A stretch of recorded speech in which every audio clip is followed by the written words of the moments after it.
Yeah, yeah, sport trip. Yeah, yeah.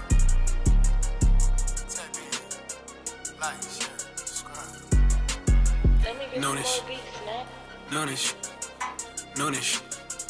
Noonish. Wednesday. Noonish. Noonish. Wednesday. Noonish. Noonish. J.A. he was major league, playing around with them bats.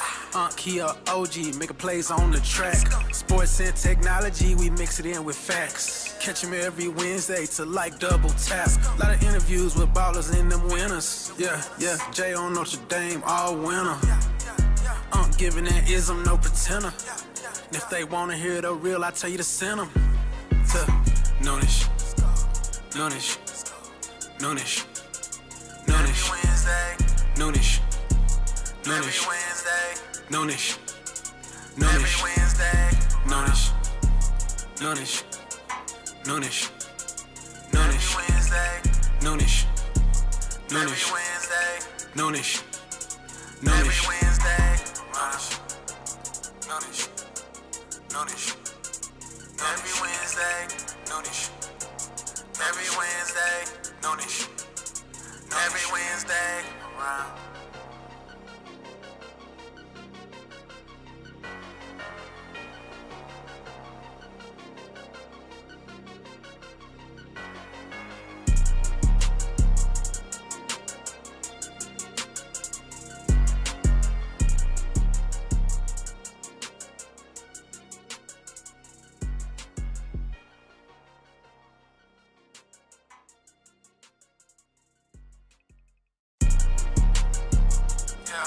Yeah, sport trip.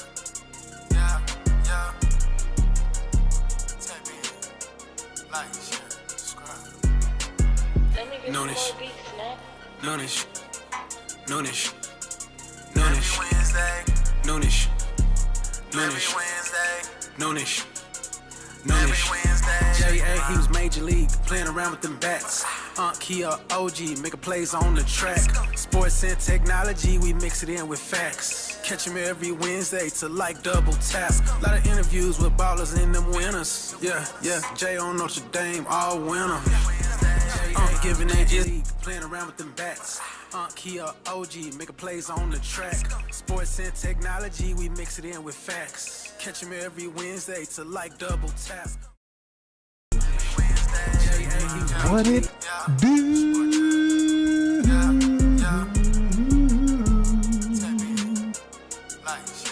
Late night, noonish at night. Noonish.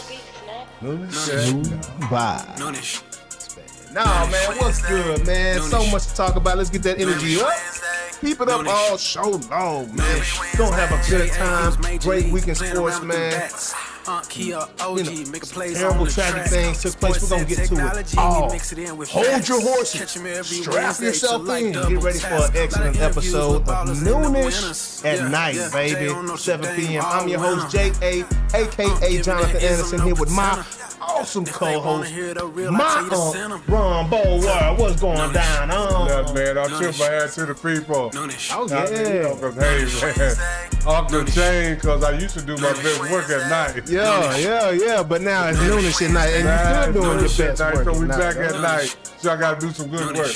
Still doing your best work at night, as far as I'm concerned. Yes, sir. Yes, sir. But, hey, let me make sure we got these hitters turned down so the people can hear us. If you didn't hear me before, I'm your host, J.A., a.k.a. Jonathan Anderson, here with my awesome co-host, my uncle, man. And y'all know how we like to get things kicked off with the one and only First Lady of F1, NHL, Miss First Lady of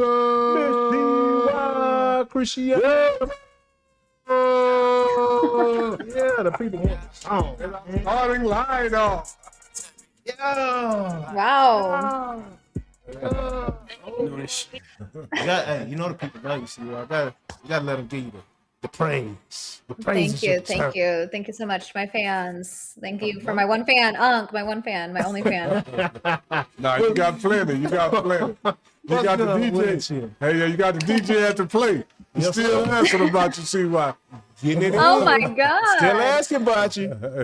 Ooh. I told him I play a lot of things, but Cupid ain't now one of them. Hey man, Cupid don't lie though, huh? Cupid don't lie, Yeah. That is so sweet. When's the next play, Unc? I'm ready. I'm locked and loaded for your next acting appearance. When's your next play? September. You know? Oh, September. note it down. Make a plan. Yeah, September 21st. Put it on your Oh calendar. shit. Oh, it is on my I'm there. I had the time of my life. It was such a fun, one of my favorite memories of this whole year. Yeah, we're gonna have to catch that next one because I know the story has changed a little bit, and I was mad that I missed the last. The name is always the same. Yeah. It's kind of like Dragnet. Do you know that old show? Yeah. They say that the name remained, the name of the play remained the same, but it's so many secrets. Yeah. It's different secrets. And then sometimes we run the same secret depending on how the people like it, mixed in with other secrets. Yeah. So it's almost like a live series. Yeah.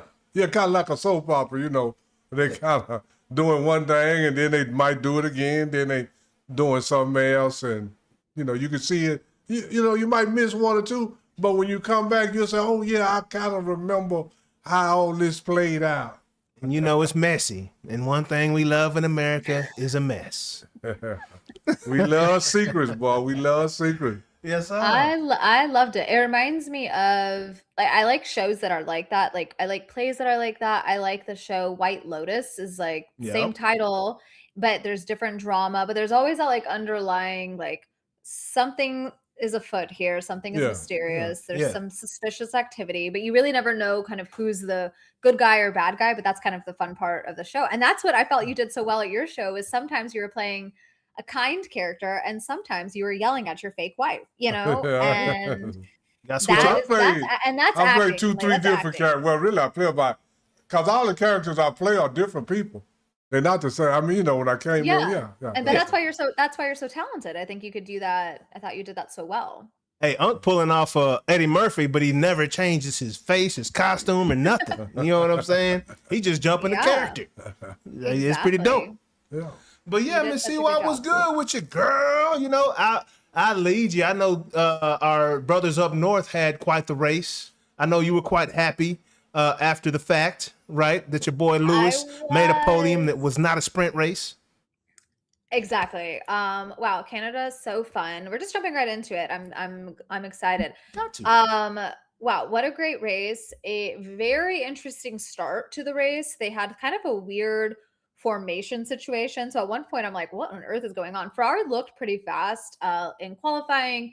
They had some good sessions. But the start of the race was very interesting. So if you guys saw the F1 movie, there were some scene, like the early scene when Brad Pitt first goes to the track that he almost like acts like his car is not starting or he's not able to get off the grid. And it kind of starts off like, does this guy even know what he's doing? That's kind of actually what happened on the track this weekend. One of the cars kind of stalled out, couldn't move. So they had to do multiple formation laps, which means that their tires they have time to cool off. They're not kept as warm, especially when they go and sit back on the grid. So the start of the race, I'm thinking, oh no, this is gonna be one of those where Mercedes just doesn't have that start moment.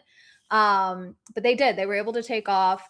And lo and behold, though, George Russell, who was the favorite to win this race, he was on pole.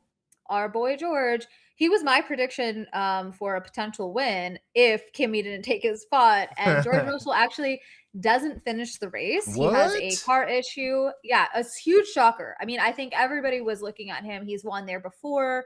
They're trying to see, like, can he hold his ground against little baby Angel Kimi? And his car breaks down in the middle of the race. It was very contentious. That's kind of been the whole weekend for Mercedes is that, remember the papaya guys? Like, you guys can battle it out, but don't take each other out. Well, they're still working through that. I think it's still a work in progress for them. So lo and behold, though, Kimi is able to fight and make it out into the front. Max Verstappen makes it up into the top 3. And for much of the end of the race, he's leading, but he doesn't have the pace that Lewis Hamilton does. And George dropping out gets Hamilton up into 3rd. And so I'm like, okay, things are happening, but let me not celebrate. Let me not be a Cowboys fan and celebrate too soon before the flag on the play. Absolutely. And I've learned my lesson with there. So I'm like, let me chill. Let me relax. Let me just close my eyes for a second. And I think it was like the second or maybe third to last lap. I can't remember exactly. I blacked out, I think. But Lewis Hamilton overtakes Verstappen and ends up on the podium. And I don't know who was more excited for Kimi. Kimi himself winning a 4th in the row, which is insane. Crazy. He's the only driver to win his first 4 races consecutively back to back. There's a list of drivers who have won, I think, 5 in a row, but it's still tricky. Yeah. It's still a short list. I think there's only a handful have done that. But he has, maybe it's only 4. Anyway, unheard of for a 19-year-old to be in this place where he's at. And when they got to wrap at the podium, Lewis was celebrating himself. Like, he had so much fun. He thanked every single member of his team, which I've always loved that about him, is that he's mindful that there's a crew right in front of him who's helping, and there's people at the factory at home who are helping. But he took time to like thank everybody. This is his highest finish in Ferrari that wasn't a sprint race. He's had plenty of time to write that thank you speech.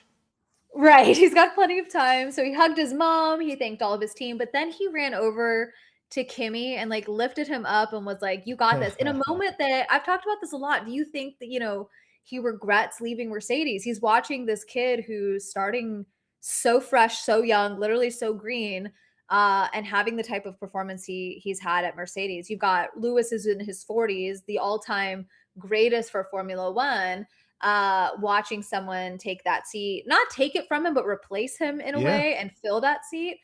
But he met it with such grace. I know inside probably a lot of work, a lot of therapy, a lot of thinking about how that must feel, but it was so cool. He celebrated Kimi more than he celebrated himself, even though the fans were really losing their minds about seeing Lewis on the podium. So I thought it was so fun at the very end when they actually break the champagne. And at one point I was like, wait, what's the legal age to drink in Canada? Are they going to give Kimi sparkling water, sparkling grape juice? What are they going to do? Kimi got drunk that night. Kimmy was turned and burned, I'm sure. But yeah, they at the very end, like they're taking pictures, and Lewis and the Mercedes engineer that got honored at the race, they lift Kimmy up, and they're just having so much fun. And what a weird situation to see Max, Kimmy, and Lewis on the podium when you guys know how I feel about the battle that happened between Max and Lewis years ago, and then watching somebody who really went after Lewis's title for years, seeing that in Max and then watching them celebrate and enjoy Kimmy's win was really nice to me. But I have some breaking news that I wanted to share. You guys. So hold on, just to be clear. So Max got 3rd, Lewis got 2nd, and Kimmy got 1st? Yeah, correct. Okay. Correct. Okay. Yeah, Lewis, and to me, might as well have just won the whole thing, because I was like, you know what, this is so great. But again, like my favorite part was just what he was so happy. I mean, we've seen him down. You remember we talked about, like, he just was like, I don't belong here. This isn't working, and that wasn't that long ago. And so what a pleasant surprise to see him outpace Leclerc, which hasn't happened as much this season. Charles has definitely looked like the faster car in the Ferrari, or faster driver in the Ferrari rather. And so, yeah, what a cool opportunity. I mean, Kimi is unstoppable. And I think it's because he's just like, he just is like, what do I have to lose here? Like, I'm competitive, but I'm young. I've got a lot of years left here in this sport, and he's just going all out, and the risks are paying off for him in a lot of ways. And I know you have breaking news, but how big of a lead was it? How much did he win by? Because I thought they were pretty close, right? I mean, he won by a lot there. Dude, I mean, in multiple races, I mean, there was a delta of 10 seconds plus for a while from Kimi. Yeah. I think he actually ends up finishing 10 seconds ahead at least. There were a lot of really interesting. Okay, this is the difference between the front of the grid and the back of the grid. Multiple times, more than I've ever seen in recent years, where the leaders, like the first 2 cars, actually were lapping the cars so quickly. Like it almost looked like Mercedes. I'm sorry, that McLaren, which had a DNF. At one point, like they look like they're in the front of the field, but actually they were in the back due to a funky tire, because everyone was waiting for it to rain. We're talking about last year's champions. Crazy for them. Swept. They had a bad tire strategy. And even last week or the previous race, they got 2nd and 3rd. Right. So that's right when we think they might be coming back into form. Like, nah, dog, we haven't figured it out yet. They need to take lessons from Unc with his all of his driving he used to do, all the speeding. Yeah. I'll really fast. I'll talk about that. It was one of the fun, like, weirder decision making from a strategy standpoint. Everyone thought it might rain. It was actually quite cold. My sister was at the race and she was like, I'm freezing. It's way different than Austin where we're roasting outside and sweating and sunburned. But that means the track is different. Rain was a potential. So McLaren's actually started on a tire that works well for wet/dry conditions. And Oscar very early on the radio says, like, I'm on the wrong tire. We messed up. Like, I need to pit early. This isn't making any sense. And they do. They end up bringing him really early on because they're like, well, we'll just bank on hopefully these tires last to the end. And it was a shitty call, and it didn't do well for them at all. Somebody's getting a firm talking to or let go. I don't know. I was going to say fired, but I was trying to be nice, but yeah, you're right. Yeah, somebody's in trouble. Yeah. It was brutal. Just I mean, it was everybody else had. I mean, I think there were other people who started on inners as well, but yeah, it was just a weird decision making for sure. Man, yeah. If I know I'm on the wrong tires, but I'm out here in a great car on the wrong tire, like, nah, bro, I'm not finishing the race even, like, at all. I'm not. Correct. I'm not. Correct. But shout out to you, Kimmy, with the dub. Shout out to you, Sir Lewis. It's so good to see you on the podium. Finally, now go get that dub, man. It's gonna be hard. You might have to go back to Mercedes to get it, but get your dub, bro. I hope to see it in red. I mean, it felt like it was right then and there, and I think that morale boost will do good things leading into Monaco coming up as the next race, Nice. which is obviously Leclerc's home race, but Lewis has won there before, so yeah, we'll see how it all plays out. We love it. Yeah. We love Monaco, man. Absolutely. We love Monaco. So, Don't we? From a high note to a very low note and a very strange situation that has occurred, right? Man, shocker to the entire sports world, not just motorsports, not just NASCAR. Yeah. Kyle Busch, man, like, this is man. crazy. Didn't we see him at the track last year? Didn't he take a picture we with the little did. kid, like right outside of the So yes, in the he's Hendricks so uniform? active. He is so active and Crazy. so well known and so Approximately how old loved is in that. Cowboys? He was 41, That's what I was thinking. young buck. Young dude. Yeah. And they say, he got a win in the truck series. Okay. What's up? Like the weekend before, like the same in the And he same 7 days. And he had a cough during that, and he mentioned he needed some assistance during that race, right? And he was sick the week before, Yeah. right? And then evidently he got sick in the simulator. Like, I've done my research because it blew. He's 41, and I just saw the guy, just saw him a year ago, and I'm like, it's crazy. I mean, an absolute shock. When I saw the notification come through that he was being replaced for the Coca-Cola 600, somebody was stepping in to drive for him. I thought, interesting, why? And then it says he's been hospitalized. But very shortly after that, it noted that he had passed away. And I thought, it's just what's hard for me is it's obviously that's a father, that's a husband, that's a person that is loved deeply by his family and friends. But wow, loved by so many in the sports community and the motorsports community. But I could not help but think, how does a athlete with resources, team, and I mean, there's a lot of data that comes out of this car. It's like, are we monitoring our drivers? Like, what happened here? I'm sure more information will come out, but wow, it blew my mind. I immediately start thinking into how does this happen? How does a 41-year-old who, has resources, access to healthcare, how do we end up here? And I'm sure more will be uncovered, but oh my gosh, really devastating. And ahead of the busiest, I mean, I talked about this last show, but really one of the craziest days in motorsports to cross over is we've got IndyCar, we've got NASCAR, we've got Formula One all on a Sunday, all of which are recognizing how big of a loss this was for the community. And I was trying to think, you guys know how I like to make comparisons between sports in case somebody doesn't understand the gravity of this. This is like a Fernando Alonso or a Lewis Hamilton being lost to the sport for NASCAR. This is like Kobe. It's a Kobe moment. Kobe's still playing though. Right. And like somebody even made a comment on like a thread that was this kind of almost like an Aaron Rodgers situation, like they were trying to equate it. But what I thought actually is you don't really have to compare it to anybody, because a lot of people know his name, and he recognized the M&M car. And if you don't know anything about NASCAR, you might recognize you might recognize Kyle, and like he had this like signature bow he did, which pissed off his haters, but his fans loved. Absolutely. And gotta love it. It was just really crazy. Yeah, I'm so confused because, I mean, I'm like you. He have a whole team, and Jay, you just described him. He had been sick for about 3 weeks. Yeah, so I've done my research, and it was pneumonia, right? And he started coughing up blood. It escalated to sepsis, I think, is what they ultimately said. Pneumonia and sepsis, right? It's a combination of the two. And I've had sepsis. Like over time, that's what took place, right? And because the pneumonia was not properly diagnosed and cared for, and I've had a situation like that, right? I forget what the year Great Debaters went out. I'm in the movie watching Donnie on the screen about to die. I didn't realize that I went straight to the hospital after the movie, but I was there to watch my homie on the opening night of the Great Debaters, right? But I didn't know I had pneumonia. I went to the doctor 3 weeks prior. They said that I had bronchitis. I was misdiagnosed.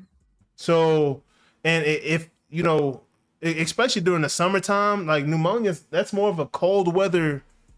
But I'm going to say this. Knowing the little bit I do know about sickness and stuff, it wasn't pneumonia, it was just sepsis. Sepsis is deadly. Deadly. Absolutely. And that's what I know. That's what ultimately did it and why it went so fast. Yeah. Once you get, man, if you don't get that diagnosed, and this is the thing about sepsis, do your research. Most of this time, sepsis is contracted in the hospital. Absolutely. Well, it's an internal thing. But still,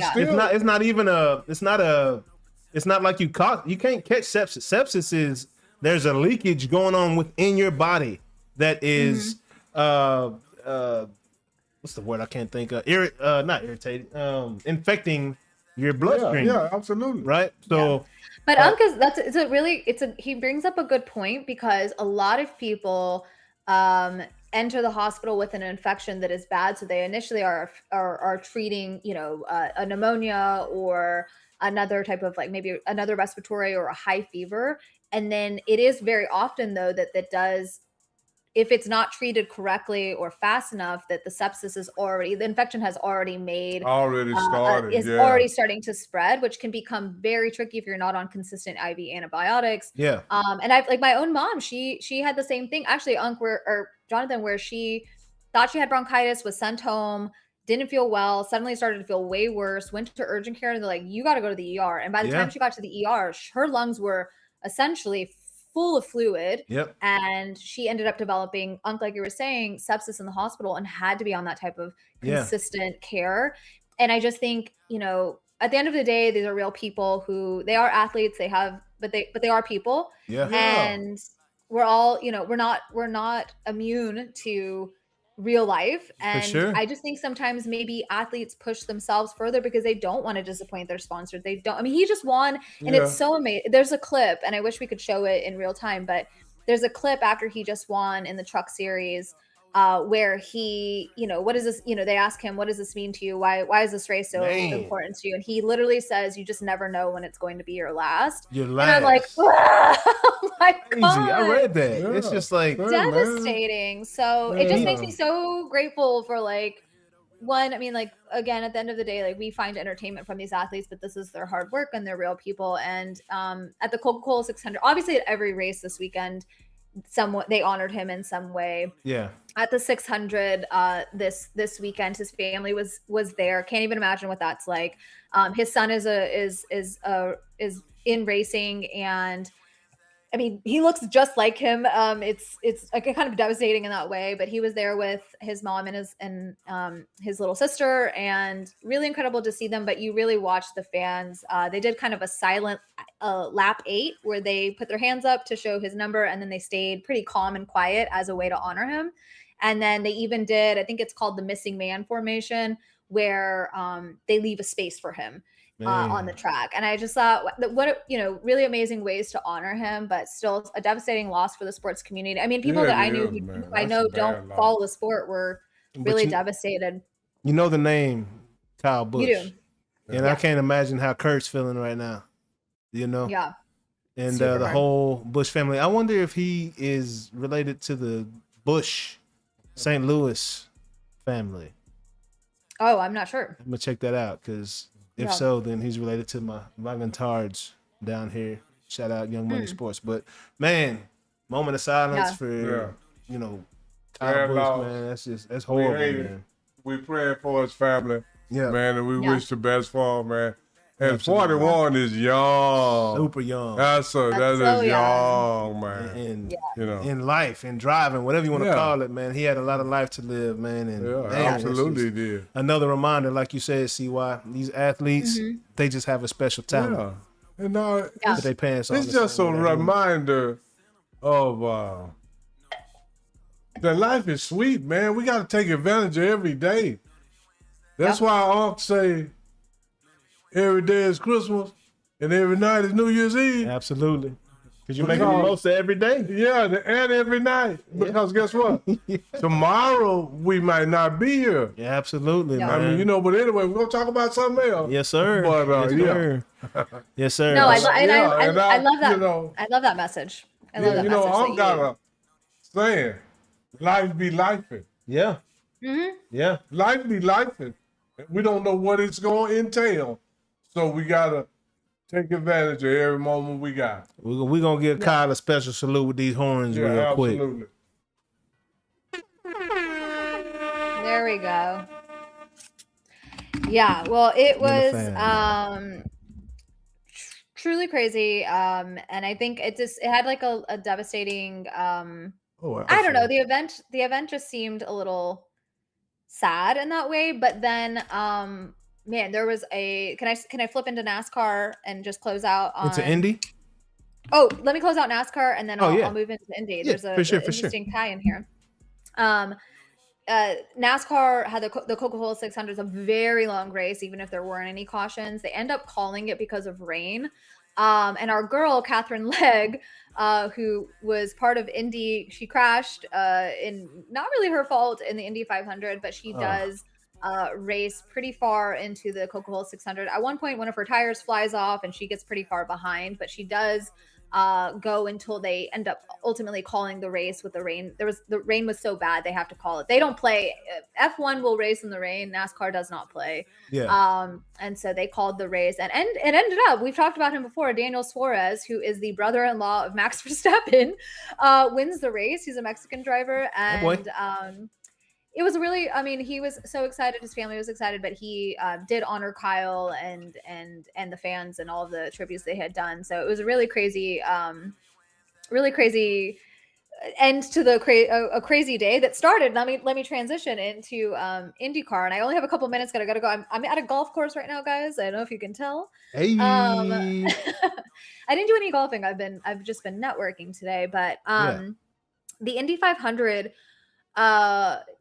Again, one of the greatest spectacles in sports. If you don't follow motorsports, you still might follow the Indy 500. I before I cared about NASCAR or even Formula One, remember turning it on for at least the last couple of laps as a kid.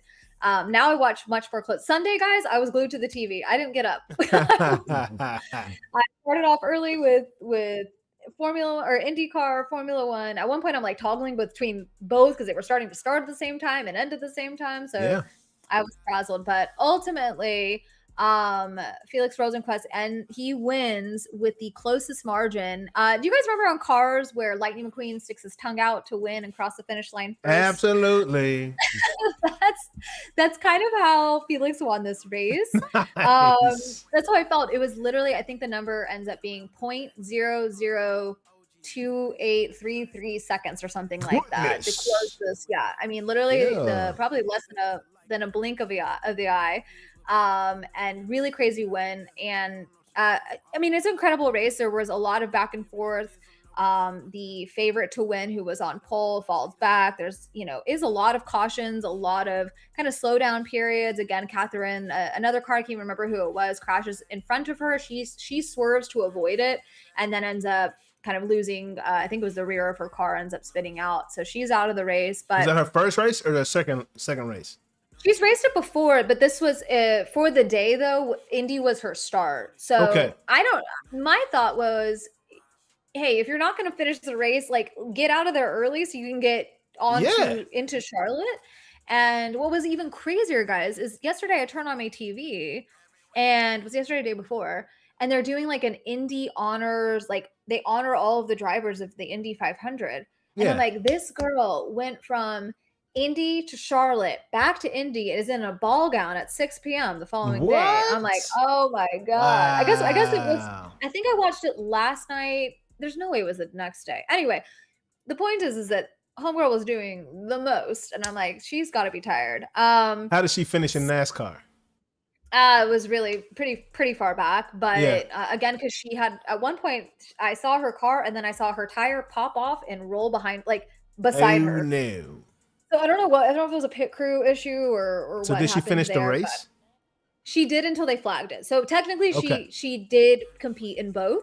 Okay. And she finished technically the NASCAR race until it was flagged, and then she ended up crashing out, literally crashing out at the Indy 500. But still cool. I think she got a lot of visibility, and I like anytime someone pushes the boundaries like that. I love a sports crossover.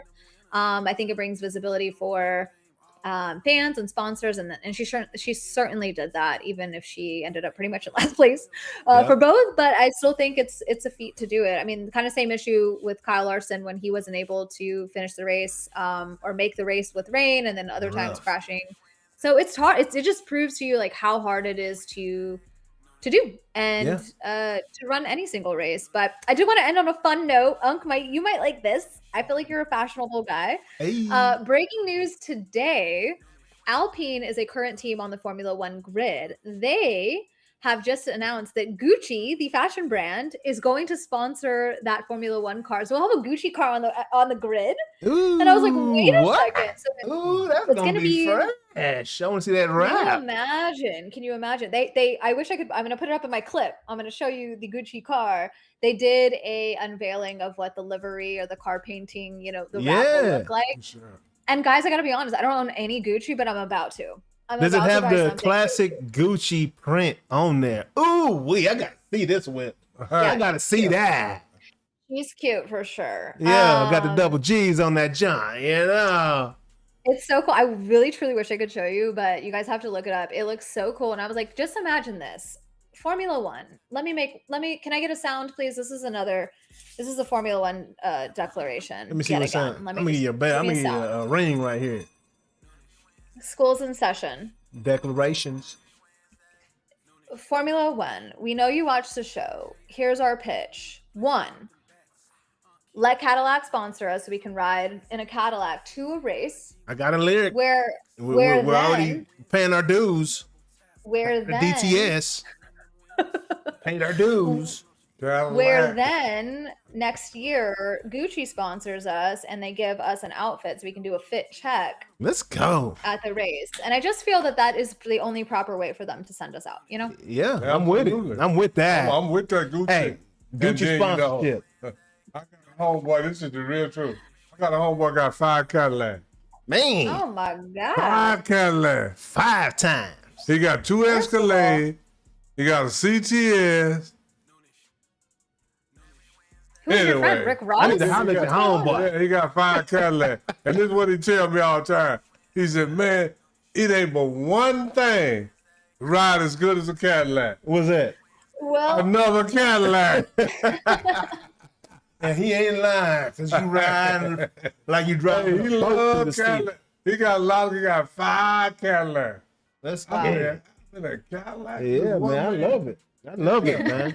Yeah, man. Now shout out Gucci. That's huge. Shout out Cadillac. And shout out Cadillac. We throwing our bid. We throwing it out. Hey. I ain't a lefty, but I'm a toss it lefty this time. Please. Well, love you guys. Thank you so much for putting up with me today. I only wish that the audience could see my setup. I'm sitting on I've got my laptop on a box. I've got my microphone is hanging on by a thread, and I'm partially sunburned, but I'm happy to be here. Love you guys. But you know what you call that, CY? You call that dedicated. Dedication. Hey. Motivation. Exactly. Yeah, absolutely. Exactly. And one more shout right. out Love to you, you. CY. See you next week. Love Yes, y'all. Have a we'll good see you. show. Shout out to Yes, you. ma'am. We'll see you, girl. Peace. Excuse me, y'all. Y'all know what it is. That is the one and only First Stadium. Christiana Yebba, man, bringing the heat, man. So much fun every time. Every single time we see you, I got man. one thing to say. What's that, If huh? you're new to the show, subscribe.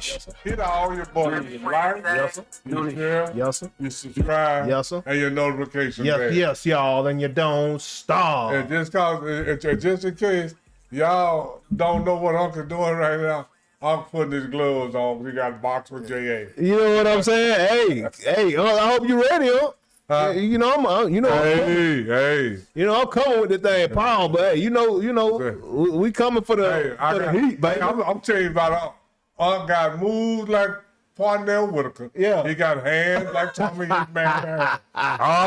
He can bob and weave. Yeah. But when he come up, bing, bing, bing, bing.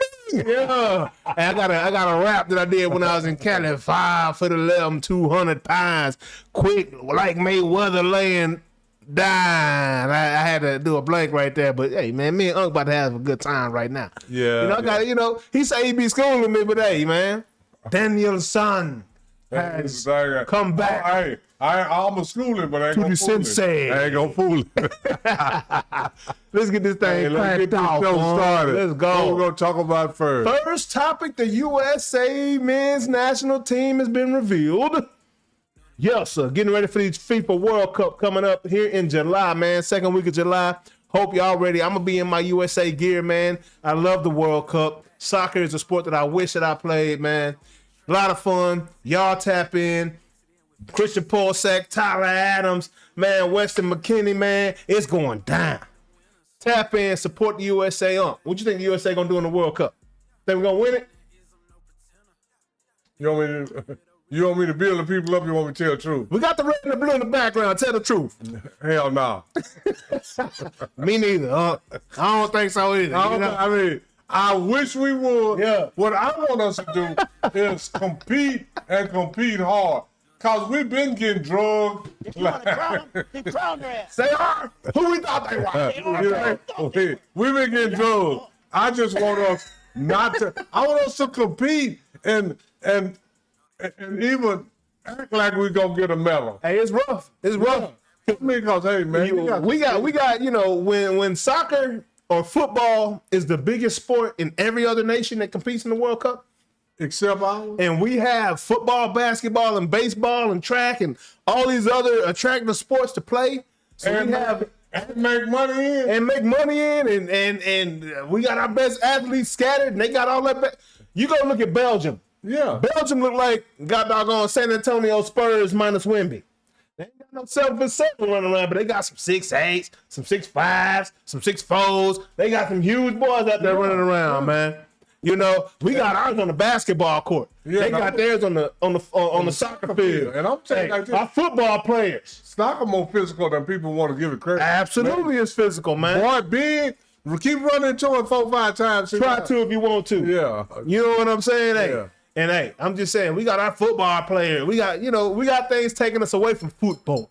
Oh, Okay. absolutely. So shout out to USA. I'm representing. I'm pulling for you. But I'm also a realist. I'm a homer. Yeah. I'm always pull for the U.S. in anything Absolutely. against anybody. You got to. Simple man. as that. I'm a homer. You know, whether we're gonna lose or not. You Yeah. know what I'm saying? I'm with it, man. I'm riding till the wheels fall off with USA. I'm in that thing. I'll be watching. Let's get out that first group. That's all I want to do. If we get out the first group, I believe it's a success. Yeah. That's what I'm saying. Compete. Yeah, Get that's out the it. first group, man. That's it. Yeah. At least make the medal round. Yeah. You don't have to get a medal. Make the medal round. You know what I mean? Make the round. Get eliminated from the medal round. That's all I Don't wanna get see. eliminated in the first round. And that's just, you know, we got to That just me. We got to set proper expectations. So we want to be surprised. We want to, you know, we don't want to set the expectations too high and then be disappointed. Okay, so we're gonna set them real low. Okay, and then whatever y'all do, competing is the lowest expectation. Competing hard. No, for real. That's the lowest expectation. I didn't even say win. I say compete hard. Go out there, and then if you win, that's a plus on top of competing. Oh, we just don't want to get a draw. We want to stay out of that right column. Let's stay away from the L's. We good with a draw or a win. Let's get out that first round. Get out. And it is a success. That's a success. Simple as that.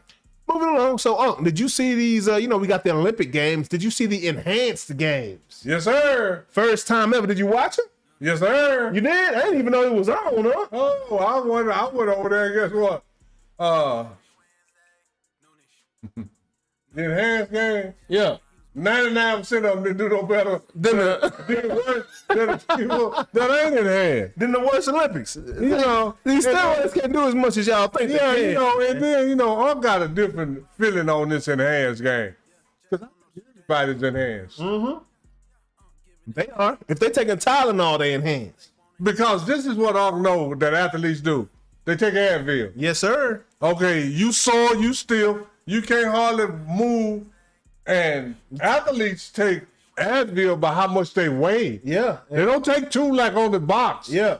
If you 280 pounds, 280 or 300 pounds, you a shot putter or offensive lineman, you may take 6 or 8 Advil. I know 4 for sure, but yeah, 6 or 8 for sure. No, there's people that take 6 or 8. I believe it. And you do that for a couple of days. You don't do it long. But then after you take your, say if I'm real sore this morning, I take at my weight, like you say, 100 to 180 pounds, 185, between 180 and 190. Take 4. Yeah. Okay, then I wake up in the morning, I ain't even still. I ain't even sore. That inflammation is down. Now I can work out harder than I would if I was stiff or sore so I can get more production. Is that enhanced? Absolutely. Yeah, absolutely. By definition. So you know, and then nobody. And then Fred Keller was in it. He's supposed to be clean, and he won the race. Yeah, he now, did. They had a swimmer that set a record. Yes, he did. But this is the whole thing. That swimmer was already an Olympia. Yeah. He didn't get a medal. He never got a medal clean. But he set the world record. But he was an Olympian now. Yeah. So he was already top 1%. Yeah, he already elite. So, I mean, you know, and then I got to go look at what his fastest time in the Olympics was, and then what he swam the other day. And I'm going to tell you like this. It was 10% or less.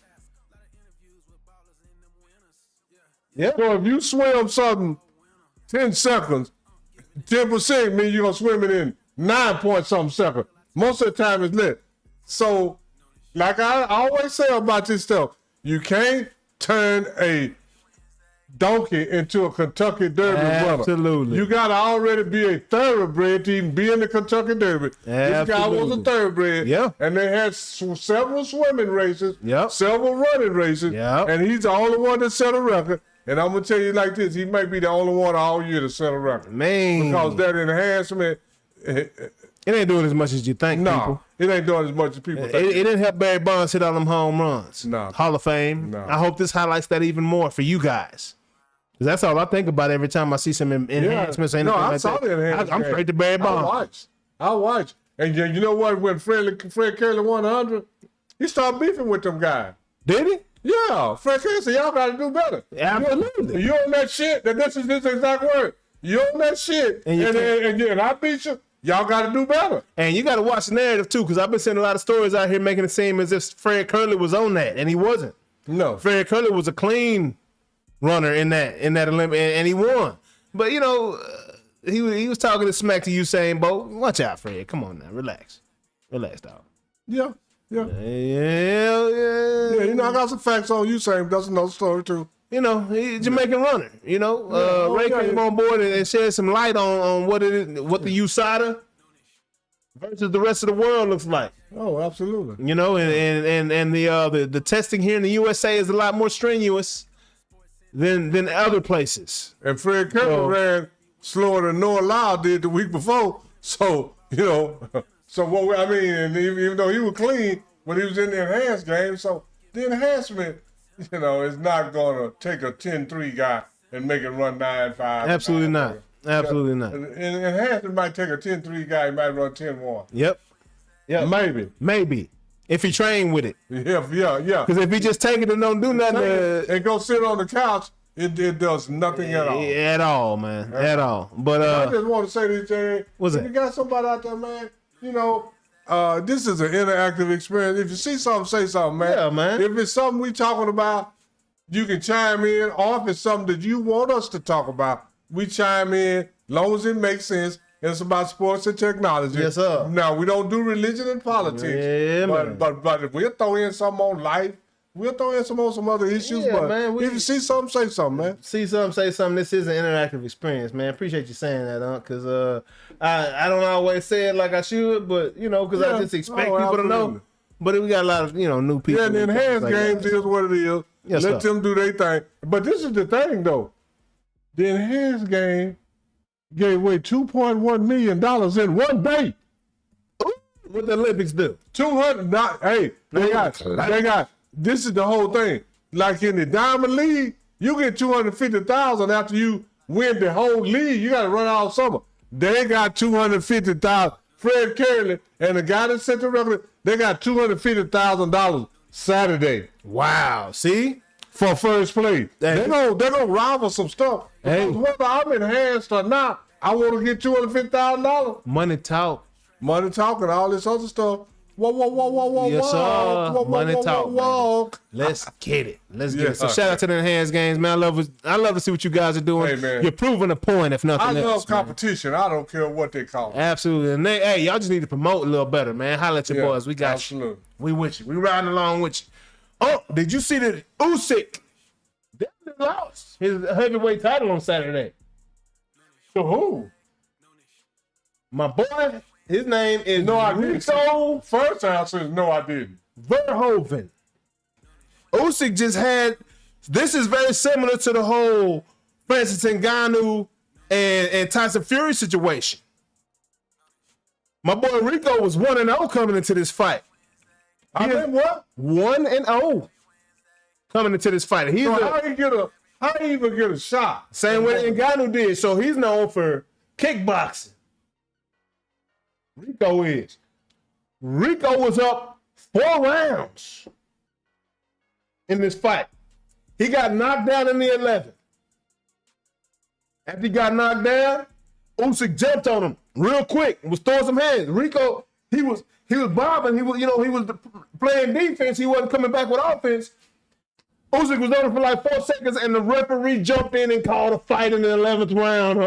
Usyk was down 4 rounds. He was down. Well, man, Jay. He got saved by the ref. Yeah. Well, Jay, it's a new day in sports, man. Hey, man.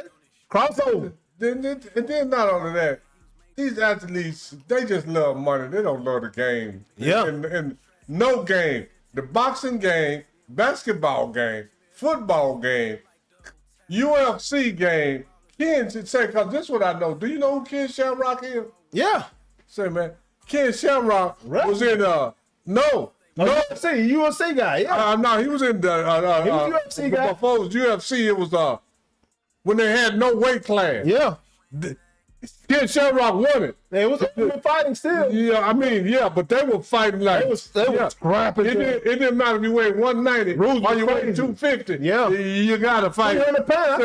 I saw the big 400 pounds. That's why Ken Shamrock quit wrestling, because he said, man, I'll be the hurt these dudes. Yeah. Because they pissing me off. I'm faking like I'm losing, but I can really whoop them. Absolutely. That's why Ken Shamrock quit wrestling. believe it too. So, man, all that stuff, man,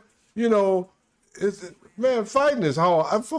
All sports is hard. Yeah. So let's not try to sit here and diminish like it's not. All absolutely. sports is hard. Absolutely. And to be on the top is hard. And do you know what's even harder? Staying on the top. And right now, these athletes are just not consistent, man. Yep. I keep hearing how great these guys are, but they only got one championship. They only got one ring. They only did this one time. So, Yeah. Anyway, that's a whole nother story. Yep. But no, I didn't see Usyk. But I'm not surprised because athletes now aren't consistent. They aren't consistent. For sure, man. And it's I couldn't believe what I saw because my boy Rico was real unconventional. He was bigger than Usyk, and he was using that length and them arms, and he was just throwing like he was not like Tyson Fury, who's just happy go lucky, just letting Usyk come and dictate. Like my boy Rico was bringing the fight to Usyk. Yeah. And Usyk is known as an excellent boxer. Yeah. So much so he beat Anthony Joshua twice, and Anthony Joshua was now training with Usyk. Yeah.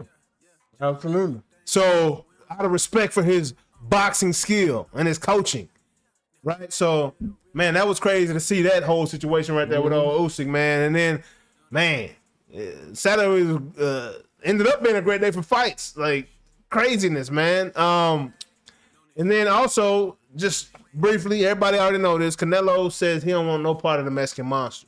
He don't want no part of Dave Benavidez. I don't like that. I don't like that. Canelo, you cannot be great if you backing down from fights, homie. That's all I got to say about that. How do you feel about that? Well, Canelo rather said it like this, I'd rather back down to get my ass whooped. Because the Mexican Mafia, he's going to me, in my opinion, he'll smash. Wear him out. But in order to be great, you got to be able to risk. Yeah, oh yeah. These dudes don't want to be great now. I just said that. Mexican Monster want to be great. Yeah, Mexican Monster do, but Canelo want the money. Terrence Crawford want to be great. Canelo been about the money, man. Yeah, all these dudes. And he been cherry picking his fights. Because this Canelo, is the thing, bro. You know like, why all these guys is about the money? They want to be Money Mayweather. Mm-hmm. They won't be Money Mayweather. Can't do it. Can't be it. It ain't going down like that. But moving along. Canelo's sad. This was the most entertaining event as far as boxing and fighting is concerned this weekend. Johnny Manziel versus Bob Minnery. Johnny Manziel went in there and made my boy Bob Minnery tap out quick. I told you Johnny Manziel is a good athlete, man. Absolutely. And then this is the whole thing. Hey, man, I ain't even trying to be funny. Say, man, Johnny Manziel, that ain't no punk, man. Yeah. You better read about it. Man, people don't even know. Say, man, I ain't gonna say. So he got some residue. He got some residue from Johnny Manziel, that might be the mafia, man. I believe it. I know he got car dealerships and all that. That's why Johnny Manziel wasn't worried about the NFL. He got other money. He been letting you know what it was. Go ahead, but I'm just saying. I don't know what kind of name is Manziel? What kind of name? It sounds Italian to me. Okay, I'm just saying. I don't think too many Z's in last names that ain't Italian. And then this the whole thing too, you know. Say, man, just do some research on the Manziel family and see what you gonna find money up on top of money, link to other money, buy the other money, from other money, going to other money. Simple as that. All for us, by us, but not us. Yeah, but for us, by us, but five by. Hey, but yeah, for Italian by Italian. Not me. What you talking about? Not me. I didn't do that. I'm like Uncle. Did I do that? That was Johnny. But I ain't surprised that Johnny Manziel won, and Ray J had to go to the hospital. Did you see Ray J? Did you see that? Hold on, this is the problem though. Ray J be talking real tough. Man, this is the thing. All these dudes be. So, what is Ray J known as? Brandon little brother. So absolutely. So when did Ray J really had some fights? You know, he was a gang member there for a little bit. Cause you know how it goes down, man. You know a suburban kid that wanna be tough, so now he gotta act a certain way so he can prove his blackness. But what are we talking about right now, Ray J? Be a part of? Man, I don't even know. The Sissy Gang? I ain't trying to be funny. Diddy Boys. Yeah, that's what I'm talking about. Diddy Boys and Sissy Gang the same. Come on, Ray J ain't never been tough. It ain't nothing about Ray J seem tough. These dudes got to quit acting tough. You know, talking tough. Ain't none of these dudes tough, man. Crazy, man. Ain't ever scrapped in their life. Tupac used to love to fight, but he used to get beat up all the damn time. Did you see Michael Jackson beat up Tupac? That's what I'm talking about. Did you see who knocked him out though? Super Hot Fire. No offense to you, Super Hot Fire. All I know is he's like the nerdiest dude that used to just troll people like via freestyle. You know what I'm saying? And he got cold from his freestyle trolls. Yeah. But he was never, you didn't look at Super High Five and like, oh, I bet he was cold in high school. I bet he could scrap. Like Ray J just got knocked out by a guy that I didn't even fight.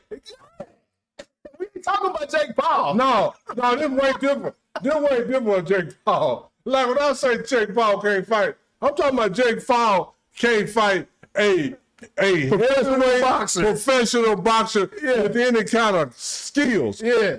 But if you run up to Jake Paul at the gas station, Jake Paul will whoop your ass. Absolutely. I'm just telling you for real, right? So don't think I'll say Jake Paul can't fight. Go to him at gas station. Take him at Costco somewhere. Jake Paul will whoop your ass. Because Jake Paul have trained in fighting. Yeah. But Ray J, come on, man. Ray J said he started training the week of the fight. And it looked like it. And you ain't never had a fight. On top of that. I don't know if you watched the actual fight. Yeah, I saw it. Ray J went out there tiptoeing, looking like Sugar Shane versus Mayweather. But like his punches were so just soft and weak. Like you could tell he was just in there doing what he was trained. He didn't have nothing behind it. No, ain't nobody training you to throw no. Come on. So he going hard like he don't know what he doing. That's what bad. Yeah, that was bad. That was bad. And then after the dude that didn't know how to fight, cause when he hit him, it didn't even look that bad. But Ray J had to go to the hospital, man. Ray J, he's probably still in the hospital. My boy Ray J, hey, he got stung by the left. He looked like he wanted to return a punch that never came out. You know, he wanted to throw that punch, but he was like, and down goes Ray J. Man, that's the worst. The only fight that I saw that might have been, that was even worse. That's the worst fight I ever seen. Yeah, that was bad. That was bad news. Real bad news. As far as I'm concerned, Ray J. Yeah, Don't ever talk tough again, dog. That fight worse than a fight I seen in the 3rd grade against Sammy, you might be able to beat up. When I seen 2 3rd grade classmates fight, that's the only fight I've seen sorry than that. And then did you see the Michael Beasley and Lance Stevenson fight? For real? Yeah. They was on the same card. Oh, I didn't know that. Who won? Lance Stevenson tapped him out in like 35 seconds. Tapped out Michael Beasley. I figured that. Hey, as soon as Michael Beasley got in that chokehold, that boy tapped both hands. Hey. Hey, say, man, see, this is the whole thing. Lance Stevenson. What's the guy that was with Dallas? Wasn't his name Stevenson? Deshaun Stevenson. No, not Deshaun. Yeah, Deshaun Stevenson. So, man, them Stevensons ain't no joke, man. Ain't playing with you, so, man, I'm not surprised that Lance Stevenson whooped Michael Beasley. I'm not surprised at all. And Michael Beasley not either. Shit. Michael Beasley quit talking that shit. So I was watching the Adrian Broner and Dean the Great stream, and they walked in Michael Beasley's gym before he was. And Michael Beasley also said he'd only been training for a couple of days before this fight. Okay? Michael Beasley said, as tough as he talk, as tough as he act, never fought. Yeah, he's 6'9". He never had to throw hands because he just intimidated whoever he was talking to. Yeah, because he big. And then the people around him protected him. That's what I tell all the time. Most athletes can't fight because you know why, J.A.? They never had. You can't do something you ain't never did before. Hey, run up on me and see what happened, dog. See, I got say. Hey, where to put it? Hey, I still got a cyst on my fingers from throwing these hands, dog. Like, so, man, I'm just from a big family. We throw hands at home before we went to school. Yeah. I'm just telling you. So, man, I'm the youngest out of 7 brothers, first of all. Yeah. And then I got all kind of, I got nephews that are around my age. My brothers, my nephews, kin folks, all those, we was at the house. Yeah. We had to get a pecking order, man. Yeah. Man, that's and crazy. Then even if you're the number 1 pecker, the number 2 pecker ain't taking no crap off you. Yeah. Guess what? You got to prove that number 1 status on a daily basis. Yes. And then because you prove it at 10 o'clock in the morning, by 3:30 or 4 o'clock, somebody doubting you. Yes, sir. And then, even if I don't doubt you, I can't take that off you. Yeah. Because if I take that off you, I ain't going to be in the number 3 position. Now I'm going down to number 7. I'm just saying. I ain't doing it, dog. We growing up throwing hands. I doing it, dog. I love all my brothers, all my nephews, all my cousins, all that. But we were throwing hands at home before we went to school. So these dudes just talking, man. These dudes just talking. They never scrap, man. I used to scrap for fun, like straight up. Just talk smack at lunch, just to fight after school, just cuz. Well, I'm just telling you. I'll talk smack at lunch. But if we're gonna fight, we're gonna fight at lunch. we're gonna fight at first period, second period, third period, fourth period, lunch, fifth period, sixth period. After whatever you It's a wrap. we gonna do with it. It's a wrap, son. It's a wrap. We going son. down. Yes, sir. I mean, so these boys, like I said, I ain't surprised by Johnny Manziel, cause this is what I probably think. John Manziel. He probably take him to the gym. He probably trained. His daddy done had him doing something before. Yes, sir. I'm just saying. And he was ready for it. Yeah, so I ain't surprised. And these other boys got Ray J. I ain't surprised about him. I ain't surprised about Michael Beasley. I ain't surprised about none of them. Moesha can't save you, Ray J. Yeah. Brandy ain't gonna come get you, dog. Yeah. You better figure it out, homie. And this is the thing. Just cause Lance Stevens beat Michael Beasley fighting, that don't make me think that Lance Stevens is a better basketball player than Michael Beasley. Oh, absolutely. No, Michael Beasley can go. He can still play. I wish the Mavericks would get Michael Beasley right now. Because every time I seen Michael Beasley play, you know what I used to wonder? Why he ain't playing more? Why he ain't starting? Yep. But it had to be something else. Political head. That's it. Yeah, absolutely. That's it, man. I felt the same way about what's my boy name? Josh Smith. 6'9".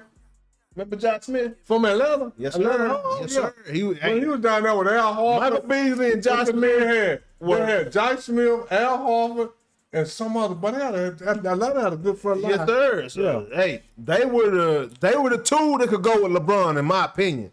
Those were the two, and J.R. Smith. Those are the 3 dudes that came out in LeBron's time that could actually go with LeBron. Now, LeBron's IQ, there's another story. That's another level. Hey.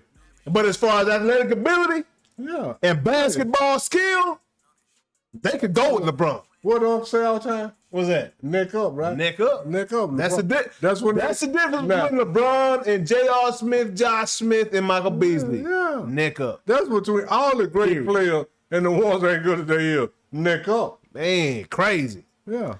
Moving along. On to the next Sticking one. with basketball, but to that WNBA. Ozzy and Paige. It's 24 apiece. They got chemistry. Yeah, I know they do. They got mad chemistry. Ozzy came off the bench. Hey, they New York Liberty. 2 years, 1 year removed from the championship. You know why they got chemistry? Why is that? On and off the court. What was that? Who was that? Was that Ned? No, that was Ludacris. So what did he say? Lick you on your head and your toe. Move from the bed down to the floor. Yeah. Hey, they got chemistry. They got chemistry, dog. They got real chemistry. I'm sorry, y'all. Yes, sir. Hey.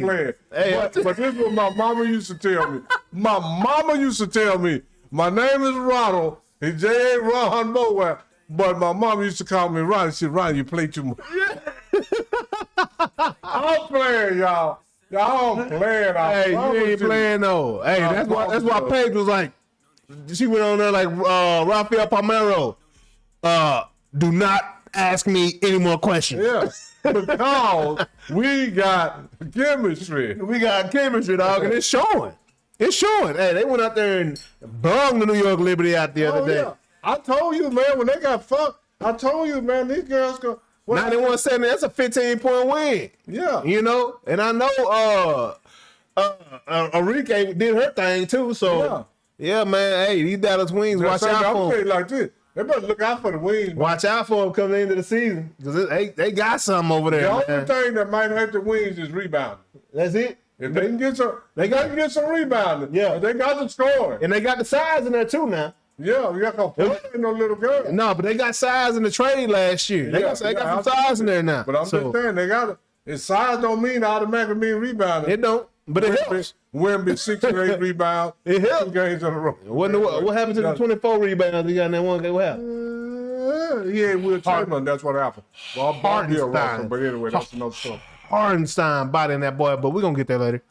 Moving on, but yeah, talking about them wings, watch out for them wings. You know what I'm saying? We ain't talking about Buffalo Wild Ones. We talking about them Dallas wings. And they're showing a lot of promise. Yes, but guess what? It's early in the year. It is early, but you know what? They was over early in the season last year. So now you got to sit. Now you're sitting at home. They 4-3. See, They ought to go. They ought to go on the run based off last year. Yeah, absolutely. They should go on a good run. If they run off 6-8 in a row, Coco B went around. Hey, now you can put on Mars Day. Man. Now you can put on Mars Day. You say Mars Day? Yeah, you can put on Mars Day. The bird. We're going to do the bird. Yeah, put on Mars Day. Around here, man. But moving along, and just real quickly, man, a star in the league, Kelsey Plum, man, she sprained her ankle. So she'll be out for the LA Sparks, but just had to add a little more WNBA news. But moving along. On to the next one. On to the next. So, Mavericks have gotten rid of Jason Kidd. Traded Luka. Now we got the new... First off, Mark Cuban sold the team. Mark Cuban sold the team. Yeah, start with that. We started this whole avalanche and this trickle-down effect. Okay, and then Nico got fired. Then Jason Kidd got fired. What is... before... Do you say yes or no? Just real quick. Trade Kyrie? Yes or no? Yes. Oh, Lord. Get the whole machine out. Oh, man. Hey, I vehemently disagree. You gotta get rid of the whole machine. I vehemently disagree right there. Trade Kyrie?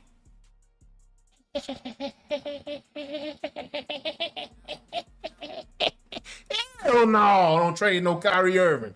Are you serious right now? Kyrie is what that is, man. Like, Kyrie is a gem, bro. Like, yeah, he's coming back from an injury, but let me see a hungry Kyrie coming back from an injury. I love to see that and see what the effects are. You know, the impact is because we know that he has been working with one Cooper Flag on his game and crafting him into a great professional, just like he did Luka, man. This is what's going to end up happening. Telling you right now, Luka's going to be a Maverick. Kyrie's going to be a Maverick. Cooper Flag's going to be a Maverick. We got rid of all the waste that made us trade Luka. The report came out that Jason Kidd was actually fostering that move. He wanted that move to take place behind the scenes. He didn't think he could win with Luka. Luka is now a 6-time first-team All-NBA player. I know a lot of people might not agree with that, but that's what it is. We're talking about Kyrie right now, though. Look, we already see what happens when you get rid of a great player. Players make this league in the NBA. Kyrie, since Isaiah Thomas, they say there hadn't been a point guard that can go like that. And I believe it, man. Kyrie Irving is one of one. That ball is on a yo-yo. Not just dribbling, but also shooting that thing. Kyrie is special. You don't let him go right now. He's matured. Okay? A lot of his criticism and things like that come from when he was younger. Man, I give guys grace when they're younger. They're younger, man. They're growing up. It takes men a lot longer to mature. Kyrie had to go through that process. But right now, the city of Dallas loves Kyrie. Kyrie loves the city of Dallas. We're only going to see the best version of Kyrie when he comes back from this injury, in my opinion. Now Kyrie can go to that point guard position that he came into the NBA as. Before LeBron came back to Cleveland, when Kyrie was running point up there. And then when LeBron running point. Finishing last place. Running point guard. Finishing last place before LeBron got there. But we're talking about a young Kyrie. We're not talking about a mature, grown man, mentally grown, happy, loves Kyrie loves Dallas, and Dallas loves Kyrie. Was he mature in Boston and mentally grown? No. Was he mature in he been in the league 15, 16 years. How long it take? He ain't been that long now, huh? Look it up. Look how long Kyrie been in the Kyrie league. been in since what? It's 2026. Yeah, he been in the league about 13, 14 years. These guys ain't doing nothing. Kyrie, I vehemently disagree with J.A. Get Kyrie out of here and develop Cooper, and then find somebody that's going to play along with Cooper instead of trying to be the man. I don't believe Kyrie's going to try to be the man. How many years he been in the league? 15. 15. And hey. And he just not maturing? He just not maturing? He was injured. He was injured. And he's happy here. I don't. We don't have. He was injured in Boston. He was injured in New Jersey. I can't blame none of our losses on Kyrie. I can blame it on Luka's defense. I can. He ain't there. He ain't there. Well, not in your best ability is your availability. Kyrie ain't there. So I don't care. That's a major injury. You know how Hulk is. I don't give a damn if you hurt or what. If you ain't helping the team, it don't matter. That's Kyrie's first major injury, huh? When? This knee injury. He missed he tore the ACL at Duke. In the NBA. No, he hasn't. He's been injured before in the NBA. He hadn't missed this much significant time in the NBA, huh? It doesn't matter. Kyrie is a special. Oh, you don't get really. What is your saying? It's about the Billies and Joes, not the X's and O's. Exactly. So what have Kyrie done for the teams that he's been with? Hey, he a hell of a Joe. He a hell of a Billy. Tell me a Billy or a Joe you'd rather have than Kyrie. I'd rather have SGA. You ain't getting SGA. I'd rather have LeBron. I'd rather have Steph. You rather have LeBron than Kyrie right now? Yeah, absolutely. Oh, no. Kyrie hurt. LeBron led his team to a playoff series. You'll take a hurt guy over a guy that just won a playoff series? Yes. Come on, man. Yo, I'll take Kyrie over LeBron right now. Kyrie, you ain't seen Kyrie play this year. How you gonna take a guy that ain't even played over a guy? See, that's what I'm saying. Because I believe. Yeah, you believe in bullshit. I'll just tell you that right now. Because Kyrie, this is the whole thing. Kyrie ain't did nothing his whole career besides win with LeBron.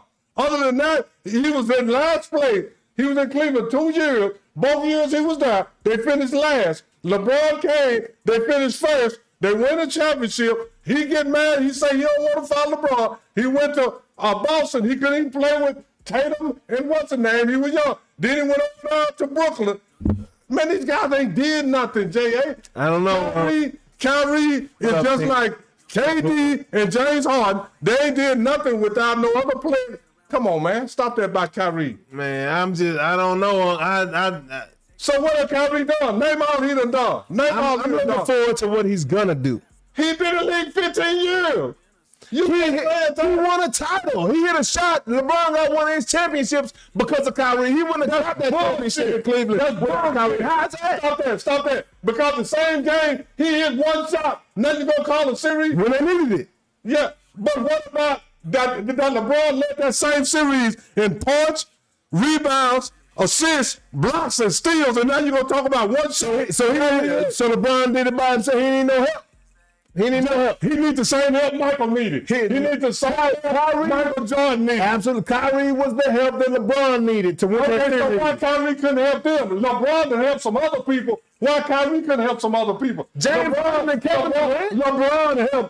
LeBron helped D-Wade. He helped AD. He helped Kyrie. Who helped Kyrie help besides LeBron? Who's he had to help him? He had Jaylen Brown and Jason Tatum. What about in Brooklyn? He had KD and James Harden. And they played like a total like 17 games together. It doesn't matter. It was never excuses. That's excuses. I mean, every time you gotta be on the floor. You gotta be on the floor.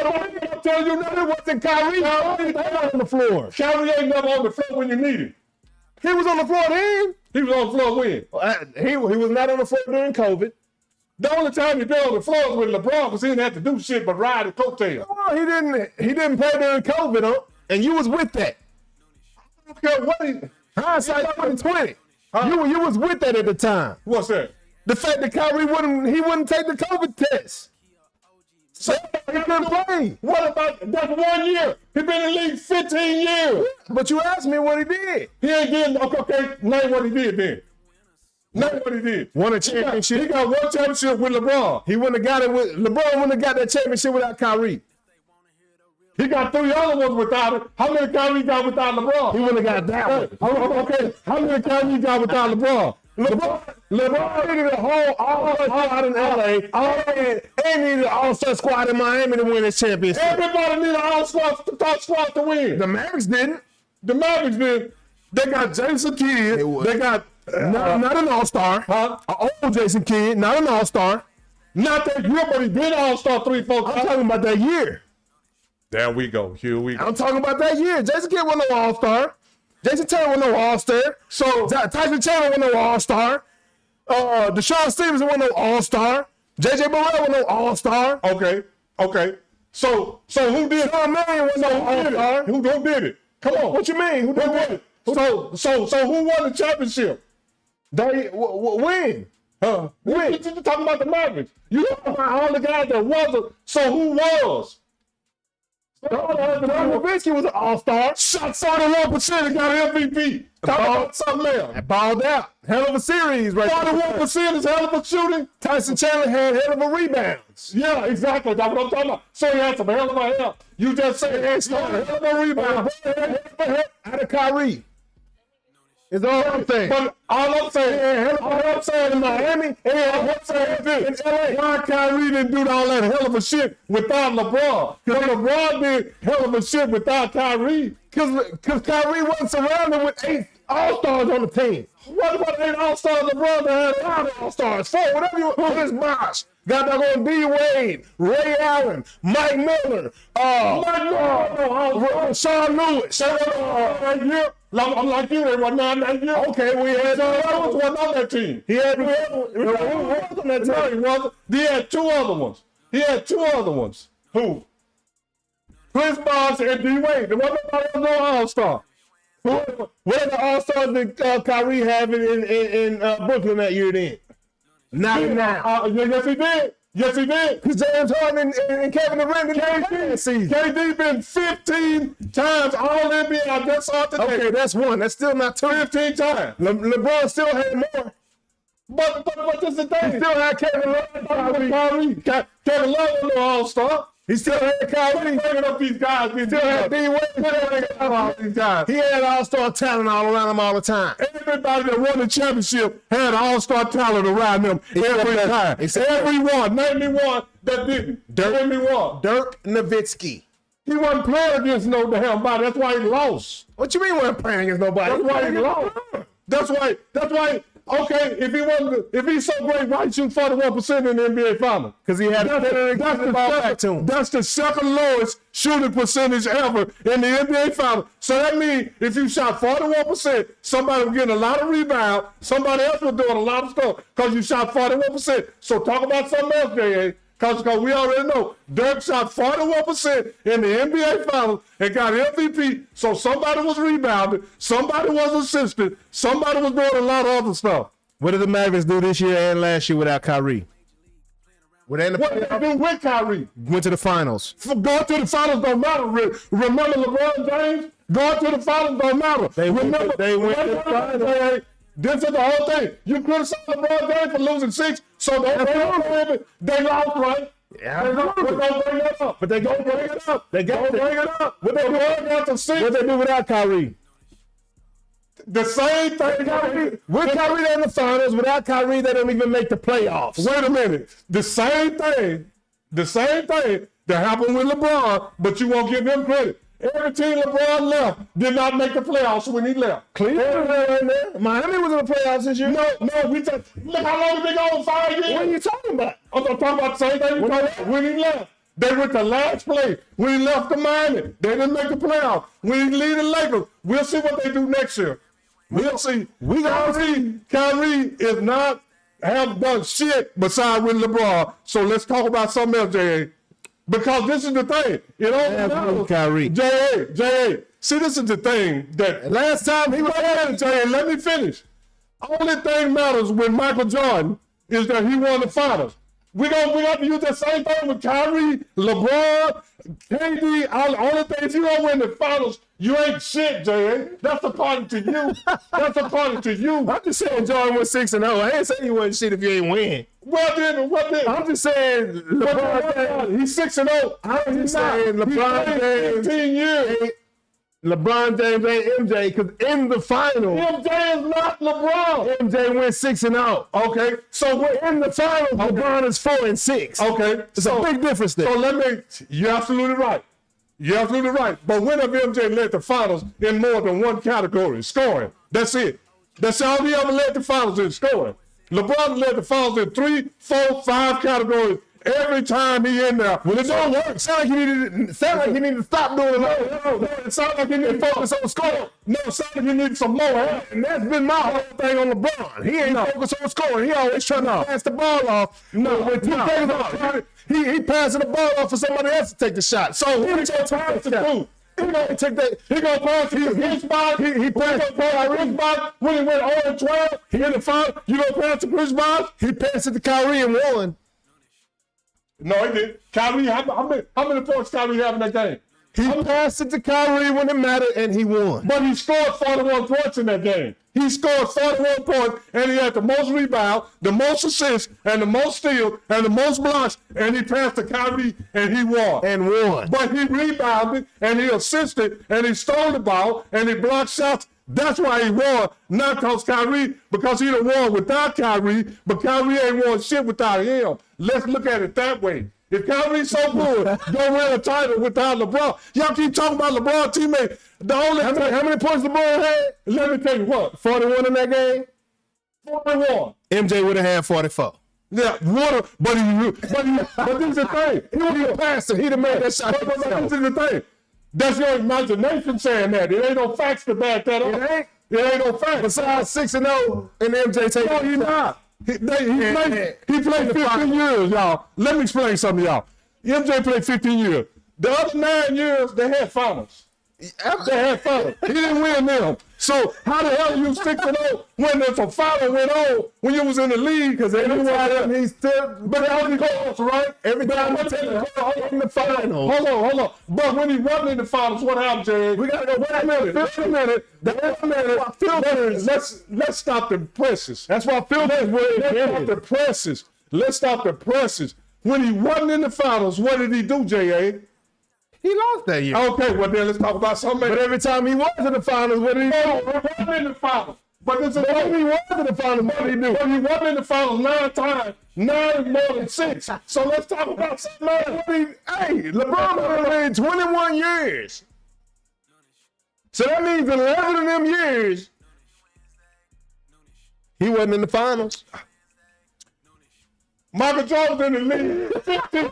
So that means 9 of the years, he wasn't in the finals. I think it was actually 12. That's been in the finals more than they have not. It's only about 2 or 3 people. That's Bill Russell. It was all Celtics. Bill Russell and I'm talking about that's lead horses. Bill Russell and Jerry West. Were in the finals more than they wasn't. So let's talk about other players, man. Kyrie, we need you in Dallas. Kyrie, go to somewhere else.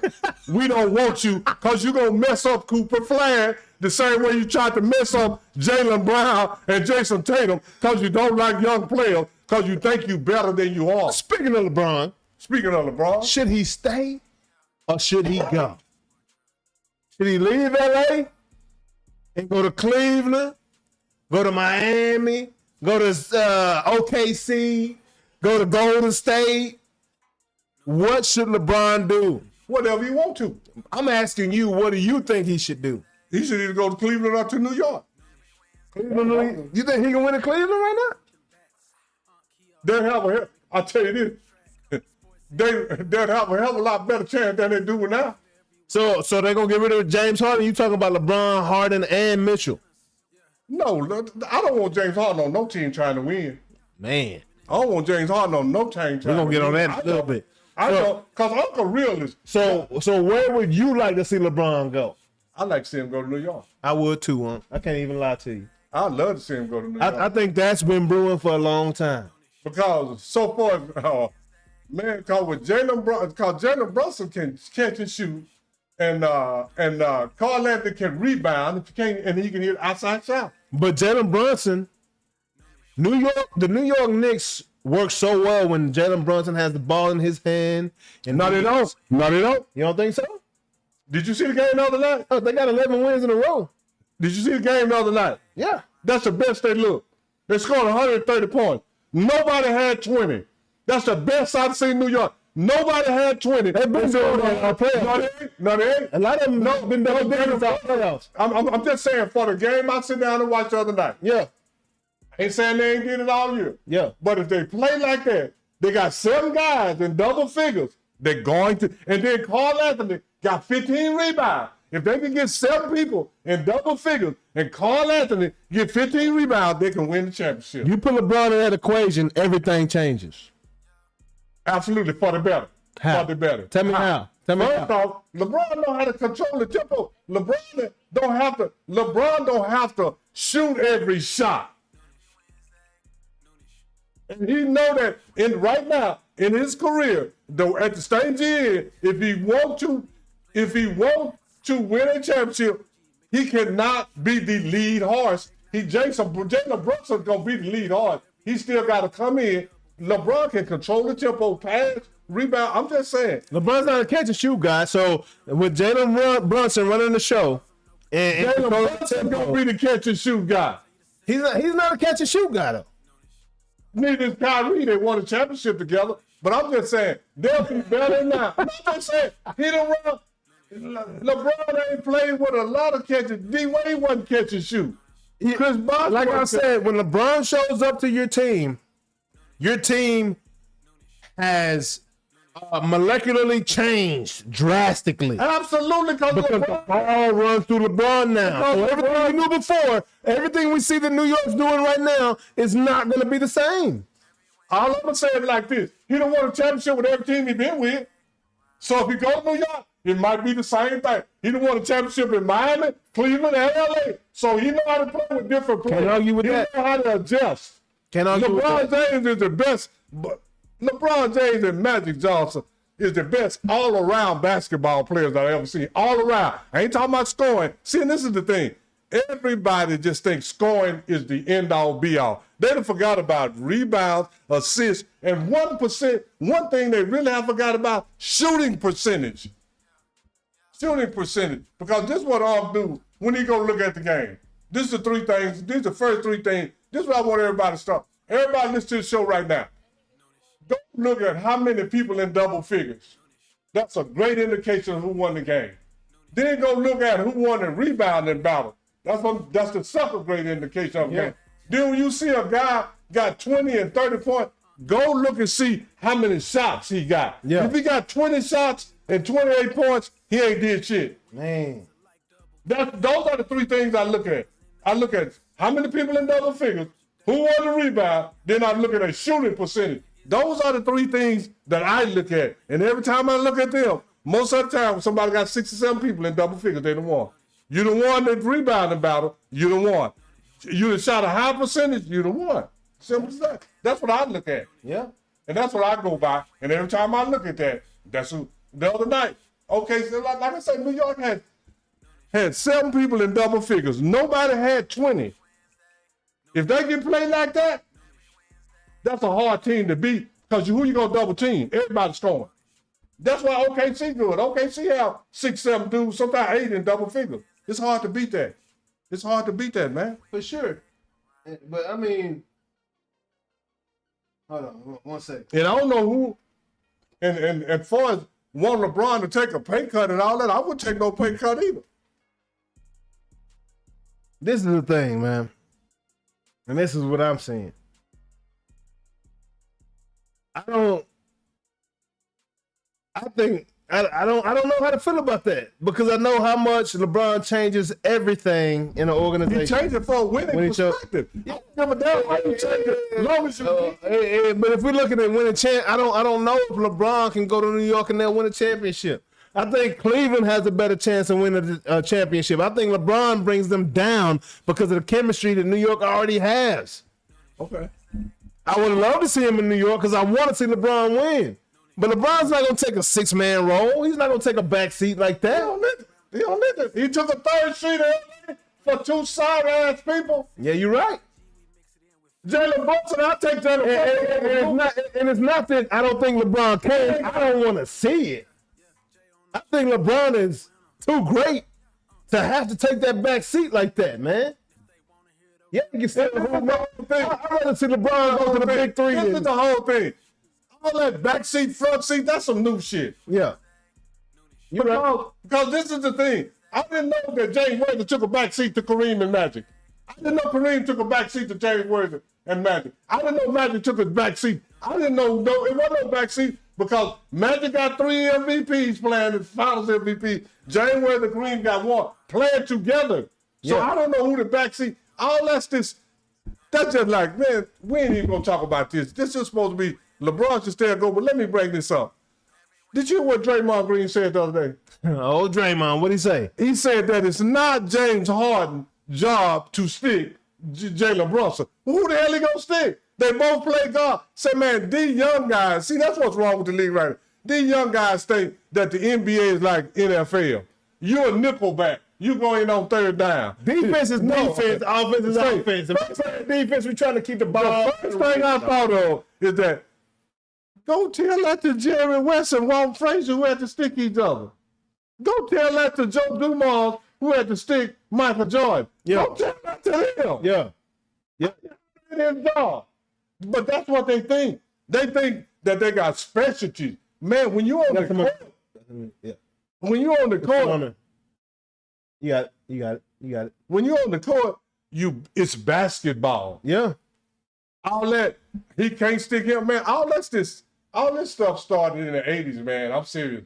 And that stuff has got out of hand. Because when I hear Draymond Green say, it's not Jack. Okay, you got 2 guards. You got you got Donovan Mitchell. Yep. And you got James Harden on the floor. Yep. Who gonna stick it? One of y'all got to do it. So it's Donovan Mitchell's job. Now you're gonna take one of your forwards and put on him so they can save energy. All that energy saving stuff, all that's that new age stuff, man. Go play back, get in shape, and run the court up and down. Play both sides. Yeah. Cause when you get on offense, basketball, man. Like football, like the offense come on. It's like I think I'm playing 21, dog. You got to play both sides if you want to win, bro. If you don't want to play defense, you better score. But hey. But all I'm saying is you got to play defense, though. All I'm saying come on, man. LeBron James will have a chance of winning the championship if he go to either one. And I'm going to tell you like this. In New York, winning the championship, they don't want it because they already won. Does he have a chance to win the championship if he stays in L.A.? Yeah. No, they ain't got no. They ain't got. So LeBron need to go. Yeah, because this is the thing. He can't play third fiddle to 2 dudes that's not better than him. Man, he has been doing that all year. All year, and he didn't say a word. I can't say Luka ain't better, but yeah, I can say Luka ain't better because he ain't as athletic still. I'll say this. Luka don't know how to drive and lead a team. Yeah. Luka just know how to score. Yeah, that's it. You gotta know the pace and all that stuff, man. And LeBron done won with all 3 different teams, all kind of teammates. So I think he can almost play with anybody. He played with Luka and Austin Reeves, and Austin Reeves surely is not better than LeBron. He played with them too. So I think he can play with anybody if he played with them too. Yeah. And the Lakers did very well when Luka and Austin Reeves. And then when Austin Reeves came back, Hachimura, Luke Kennard, and Marcus Smart didn't look the same. At all. Because Austin Reeves come back shooting 20. Jackson Hayes. Come back shooting 20-something balls. Yeah. They were never touching it. But this is the thing about LeBron. You come touch the ball, man, that make you feel like you're in the game. Absolutely. Man, if it's 5 minutes. And Ayton. Yeah. Man, all of them look different. Yeah. Man, when you don't touch the ball, J.A., that gets you out the game. For sure. But one thing that you know when you play LeBron, he gonna get to you. Absolutely. Now, whether you do something with it or not, he gonna give you the opportunity to do the right thing with the basketball. he gonna give you the opportunity or to give it put up it in the damn basket. That's it. You Mario Chalmers, which didn't. Yeah. He gonna give you the opportunity. Then he get criticized for giving you the opportunity. Now you in the NBA. I give you a wide open shot and you miss it, and they say it's my fault. What the hell you doing in the NBA, Mario Chalmers? Why you going 0 for 12, Chris Bosh? And they keep telling me that Chris Bosh is a super teammate. I didn't see it. That's because he was double king until he got to Miami. Yeah. Started playing with LeBron. No, that's because when he got to Miami, he started playing against better. He started going in the NBA playoffs. Yeah, blood clots. No. When he was doing the double-double, he wasn't going to the playoffs. True. When you get in the playoffs, you play against other great players. True. When you play against other great players and you don't do shit, that means you ain't shit. You ain't as Simple as great. that. You ain't on their level, Chris Bosh. You're not on their level. So the top level this year, 2026, the first team All-NBA. Let me see if you agree with this. Can't argue with it. First team All-NBA as is. We got SGA, Canadian. Joker, wherever he's from. Wemby, French. Doncic, Slovenian. And Cade Cunningham, D-Town, baby. A-Town, got back on Texas. Arlington, Texas is on. Yes, sir. Okay. Arlington Bowie High School. I didn't know that. Yeah. Anyway, this is the thing. Four international. You got and one D-Town. You got 5 positions. 2 of them guys play the same position, so how they both on the team? I was wondering about that. Joker. And who else? Wemby? No, I was talking about Cade and Doncic. Both of them are point guards. Yeah, okay. What about Joker and Wemby? They're both of them centers. Yeah. So what? I mean, So we got 2 centers, 2 point guards, and SGA. 3 point guards. yeah, 3-point guard, What happened to the shooting guard, and the power forward. That's I mean, that's what I'm saying. is the NBA. It is a hybrid league now. There are no positions. That's the NBA. And we need to. So do you agree with that 5 right there? Hell no, because all of them play the same position. So give me your first team All NBA center. I really- Who you got at center, huh? First team. I got Joker. Power forward, who you got? You got Joker over Wemby? Yeah. Okay. Who you got power forward? I don't even know no hell of a power forward. But we got to go by positions. I really can't think right now. But let me see. Power forwards, who we got? We got time. Is Giannis? Is he a power forward? I think he's center. I think he's the center. I think he's a power forward. Is he power forward? Yeah, because they Okay. had Lopez in there. Okay. Yeah, okay, I'll put Giannis at power forward. Yeah, I don't know if he qualified though because of the amount of games that he played. Well, they got there you go with the rule bullshit. but this is the thing. It don't matter how many games he played. You got to go to the next guy. Yeah. Power forward. You can't get 2 centers because you ain't got enough good power forward. Exactly. That's what you can't do. Exactly. You can't come with 3-point guards. So I have to ask you this: who you got as small forward then? 3. Who's your 3? I'm gonna take LeBron James.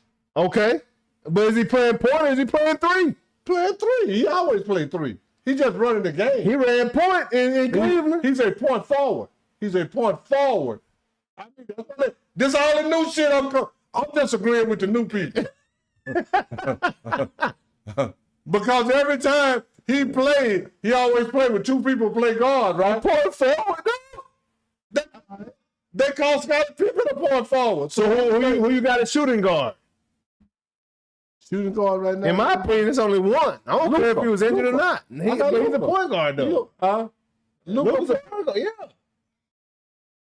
This is the thing. They give these guys positions that they don't fit. I mean, but Luka do get a lot of shit. Okay, if it ain't Luka, let's see who we got. Shooting guard. Shooting guard, God, let's see. Steph Curry? Yeah. No, Steph Curry a point. He's No, they got Steph Curry at the point. Do they really? Yeah, they got Steph Curry at the point. I'm confused too. So I'm just, I don't know. NBA, get it together. Yeah, get it together. and I'm going to say, like now, and then now I'm finna try to take off for the NBA because now they say it's positionless basketball. Yeah. Well, why do you call them positions then? Exactly. I mean, so if it's positionless, they might have the right people. Because Wemby is shooting half-court threes. Yeah, absolutely.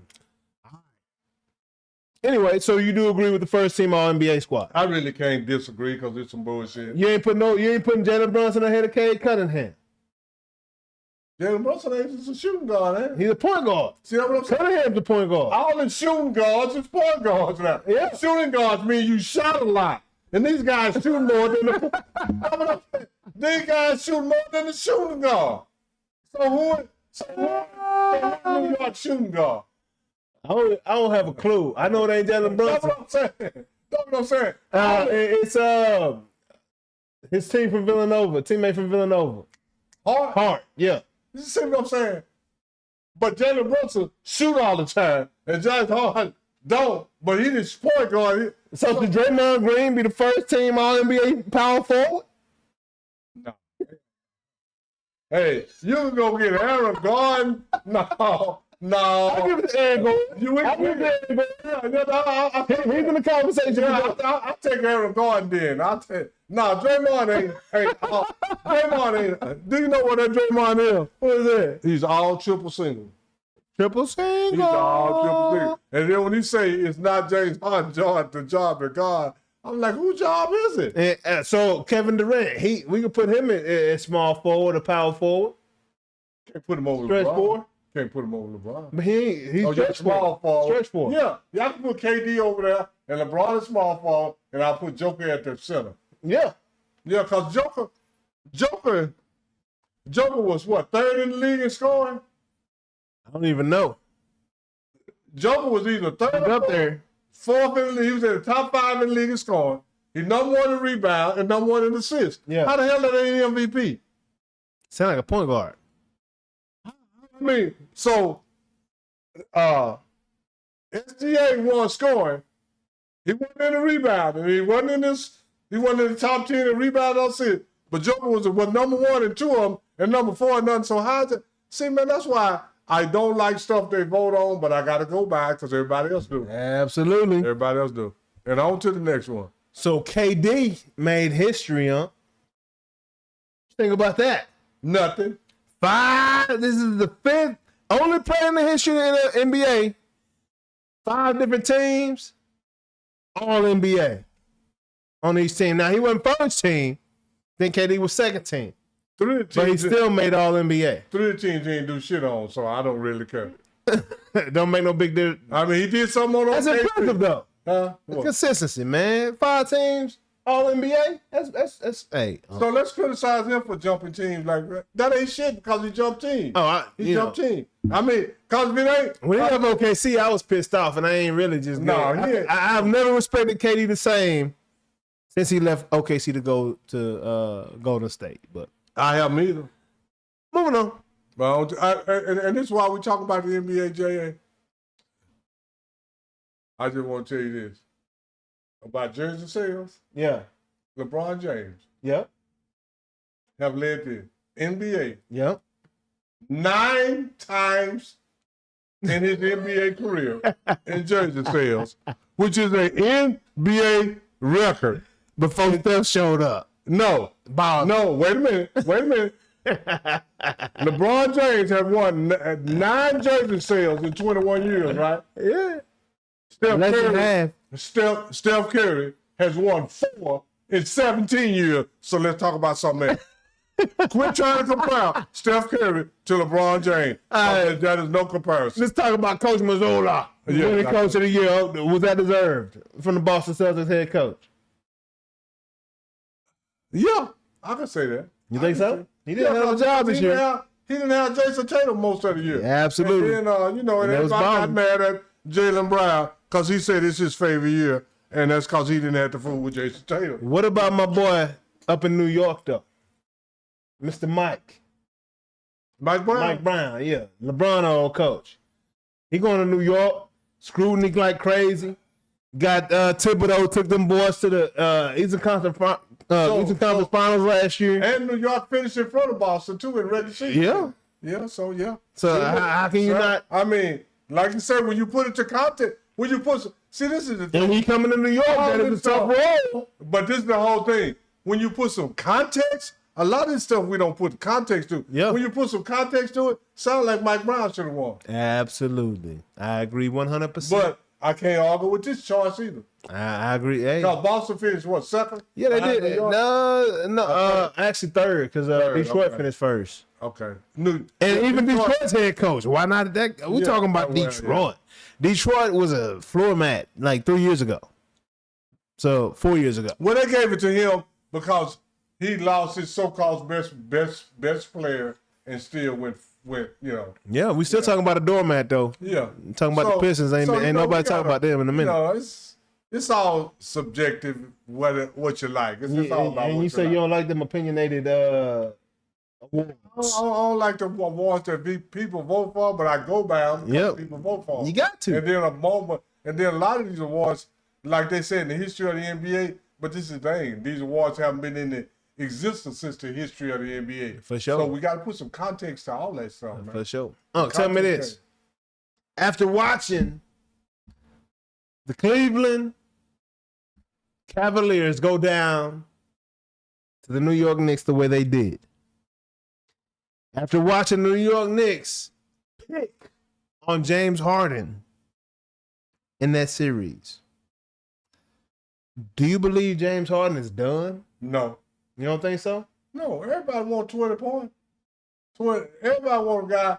I'm just saying. And 20 points, no defense? He keep getting jobs. And I think he'll get another job. He wasn't even scoring 20 points, though. He scored 12 in the last one. Several games he scored not 20. Season. I'm just saying. Now, as far as I don't want James Harden as far as I'm concerned. Yeah, you don't want him. But you say, is he done? That ain't whether you want him or I want him. If you ask us, do you want him? No. You saying somebody wants him. What? Is he done? No. How many more seasons you think he got, though? James Harden got 3-4 more years. Long as he can come up and put up points and get a team to the point that they think they got hope. See, this is the thing. James Harden is the original SGA. No. Do you know OG SGA right there. No. Do you know? File merchant. James Harden got potential. To do what? Do you know what potential is? Do you know what potential is? Explain it to me, huh? We hope you do something you ain't never done. They keep hoping James Harden gonna lead a team, but he ain't never done it. But he keeps showing in the regular season he got choice. No, James Harden got potential, and our potential is that we think you can do something that you ain't never done before. That boy, it's straight Savageville. So after how long James Harden been in the league? 15 years too. He got potential long to enough do something that he ain't never done. And he ain't gonna do it. Is all I'm saying. And I'm saying after 3-4, I give you potential for 3-4 years. After 3, 4, 5 years, you ain't got no. Man, you ain't doing it. I think this playoffs was the signature moment where James Harden's career is on the downhill. There's nothing else coming out of James Harden other than points. This is the thing. James Harden can be somebody's sixth man. James Harden's career is built on hope. If you got James coming off as your sixth man, you might win a championship. No. Because his work ethic and his locker room presence ain't that good. That's why I say six man, huh? Because what you want from your six man is instant offense. Me. I want instant offense out of my six man. I don't want James Harden on my squad because your attitude, your body language, all that, how you carry yourself, I don't want James Harden on my squad. I'm with you on that. Me neither. But they are. I take him as the six man, though. I take him as the six man. I won't take him as I don't want him on my squad. I'm really with you. I'm leaning more towards what you saying than a six man. Let me be honest with myself right now. You know what I'm saying? I ain't gonna argue just to argue. I just don't. That's just me. New York. I'm gonna just play this because I feel like playing the music. I just like playing the song. New York. Can the New York Knicks? That 11-game winning streak right now. 2 sweeps and they won 3 in a row against Atlanta. Can the New York Knicks win it all, in your opinion? They got a good chance. They got a chance. Can they win it all? Yeah. You think so? They got a chance. This year? I mean, when you say they got a chance, give me that percent. You said a good chance. New York. Is it a good chance or a chance? I'm going to say it like this. I want you to really clarify that. I'm going to say A good chance or a chance? They got about 30 to 35% chance. That's a chance. That's pretty good. That's pretty good. Hey, baseball, that's Hall of Fame. 50 is even. Yeah. 50 is even. Now, I ain't say they got even, but they got about 30, 35%. You think it's 30? You think it's that high? Yeah, I do. You think so? Yeah. Because this is what I see. This is what I have seen New York do in the last few games. They have played team basketball. Absolutely. And that last game, especially, they scored this was impressive to me. They scored 130 points. Yeah. And nobody had 20. If they can score, that's crazy. I'm going to tell you like this. That's crazy. No, that's old school.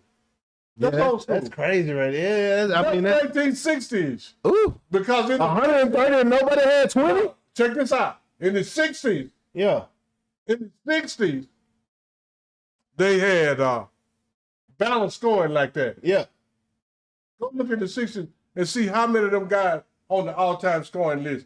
Ain't nobody on there but Will Chamberlain and Jerry West. Yeah. Because when you got three guys averaging 18 or more, but nobody averaging 20, then you got two other guys averaging 15 and 16, then you got somebody on the bench averaging 13. Four dudes averaging 13, 14, something like that. No, I mean, no, you got two or three, yeah. No, you got four guys averaging 15 or more points. Go look at the New York Knicks, and they keep talking. Go look at the four guys. Let's do the math here. Four guys averaging 15 equals at least 60. Okay, go look at the old New York Knicks. 2, 3 guys averaging 18. That's another. Go look at the 54 points right there. No, check this out. New York Knicks, the old New. That's 114 points right there alone. No, the old New York Knicks that won the championship. Yep. Willis Reed averaged 19 points something. Yeah. Walt Frazier and Earl Pearl averaged 18 points something. Yeah, sir. That's Dave DeBusschere averaged 16 points something. Yeah. And Bill Bradley averaged 14 points something. Yeah. And then they had Dick Barnett on the bench averaging 13. Yeah. Come on, that's over 100 right there. You're over 100 already. Yeah. Yeah. And then if you got some guys give you 6 and 8 and 8 and 8, I mean, come on, man. Filling in doing their job. I'm just say this. If the New York Knicks can play, and I'm going to say that. Argue with it is what I'm saying. I'm saying Carl Anthony Towns, and I think Carl Anthony Towns. Kevin was good. Can do it. If Carl Anthony Towns can get 13, 15 rebounds like he did the last series. Yeah, also. Every game, I don't care if it's on Wemby or Hardenstein, I think if he get double digits rebounds every game and they got balanced scoring, New York got a good chance. I mean, I ain't saying it's 50-50. I think it's about 65-35 or 70-30. Yeah. And that's a decent chance. Now, when you go 50-50, that's even. Yeah. So 30 or 35 is a decent chance. I don't give them that much. I don't give New York that high. You don't give them that high. Against who? OKC or San Antonio. Okay. And the reason I give them that high is because women got 24 rebounds. Then he come back these last 2 or 3. The last game they won, he got 8. The last game and the game they lost, he got 6. Yeah. He got a rebound better than that against. Who gonna keep Wemby out? Oklahoma City built to keep. They got Hardenstein and they got Chet. And they got some thick dudes. And I'm gonna say this. And they got some blue collar boys on there. Who does New York got this blue collar like that? Mitchell Robinson ain't keeping Wemby off the boards. Wemby gonna average 20 boards a game in that series. First off, you ain't got to keep Wemby off the board because Wemby stay outside too much. I told you Wemby need to leave his game closer. Wemby, OKC didn't keep Wemby off the board. Yep. Wemby kept Wemby off the board. You're right. Wemby kept Wemby off the board. You're right. So Wemby keep Wemby off the board and Carl Anthony get 13, 12, 15 rebounds, they got a chance. If Wemby getting that paint, the series is a wrap. He ain't. Because he want to be a guard. He want to show his handling. And I told you this. I said, Wemby, what I tell you some weeks ago, Wemby need to move his total game in some. Well, it's a lot more physical in that paint. You 7'6", man. He French. Damn, you taller. He French. Huh? He French. Oh, yeah, okay. Yeah, you're right. You know what I think about when I think about Pep? Word is. Do you know what I think about? What is it? Pepe Le Pew. But Michelle, But he hard though. all that. Wemby hard though. Yeah, women. I like him. But all I'm saying is that women can't get no 6 and 8 rebounds and think they're gonna beat New York. That's all I'm saying. They gotta play better. Beat nobody at this point of the the whole thing. season. I think that Carl Anthony can play against Chet and what's his name? I do. Carl Anthony can play against Chet. Carl Anthony can't play against Wemby. Carl Anthony can play against Wemby because Wemby gonna be at 3 He points. can, but I think Wemby got a little more nuts, balls. Carl Anthony ain't got enough I hair on didn't his think that nuts. last time. I did that last game. You must have seen Wemby. Wemby got Hardenstein ain't Carl Anthony Towns. That's exactly what I'm saying. No, I'm saying Carl Anthony Towns ain't half as tough as Hardenstein. But he's a better rebounder and a scorer. Carl Anthony Towns was getting guarded. Who was guarding Carl Anthony Towns? Who was guarding Carl Anthony Towns? Who was guarding Carl Anthony Towns? Who was guarding Wemby? I'm at Hardenstein. Another big 7-footer. Carl Anthony Towns getting guarded by a 6'8", 6'9", 6'7" guy, and can't get in the paint. Who was guarding Wemby? Hardenstein. No, he wasn't. A whole lot of time. Alex Caruso was guarding Wemby. Caruso. Talk about that shit. Caruso that crazy white boy in the hood. If Caruso can guard Josh Harden. Caruso that crazy white boy in the hood. Say, no, He different. You know what I'm saying? LeBron wish he never let go of Caruso. I wish he never would have left too. Because out of all of LeBron teammates, Caruso and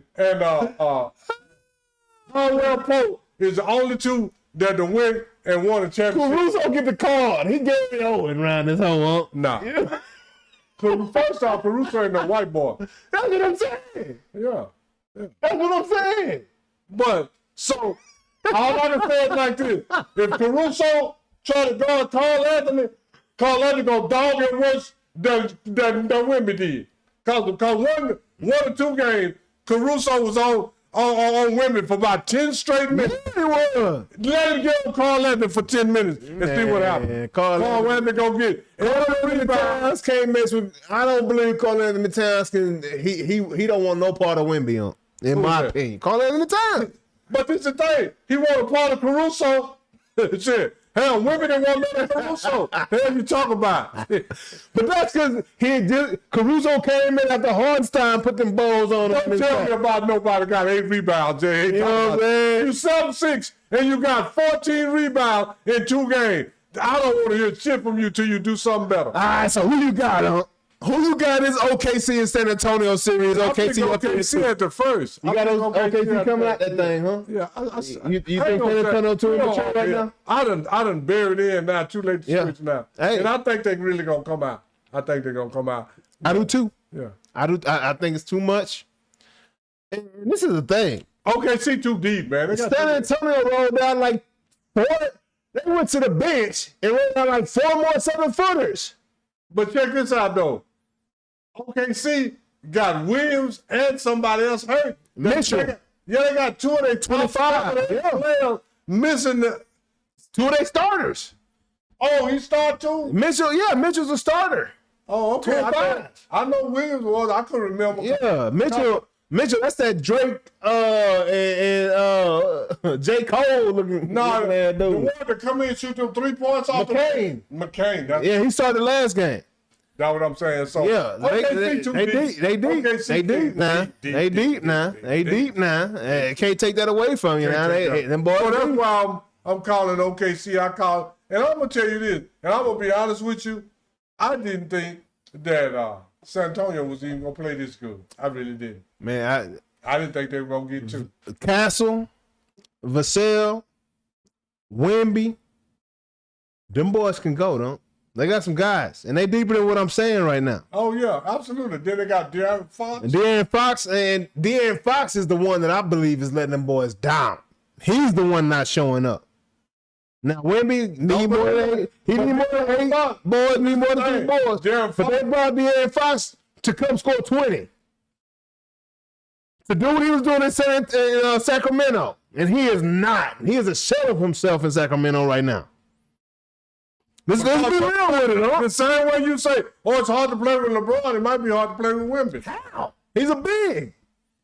And he play a big. Wemby play a big? I'm saying, he down low when he got the wait a minute, J.A. He down low when he need to be there. J.A. He handled the ball, and he out at the 3-point line. He got 8 rebounds, then he got 6. That ain't no big. That ain't no big. That's all I'm saying. Moving on. And then you still there, Alex Caruso take it. That ain't no big. But anyway, moving on. Hey, y'all know what time it is. It is time for Ring the Bell. Ring the Bell. Okay. And you know, we visited there. You see that right there? He said, that's a Dallas Maverick right there. He would have been a Hall of Famer. Mark Aguirre played with the Dallas Mavericks from 1981-82 to 88-89 season. And Mark Aguirre, I'm just gonna read out his first 6-7 years in the NBA just to show you what kind of scorer and what kind of player he was. Mark Aguirre in 81-82 he averaged 18.7, 82-83 he averaged 24.4, 83-84 he averaged 29.5, 84-85 he averaged 25.7.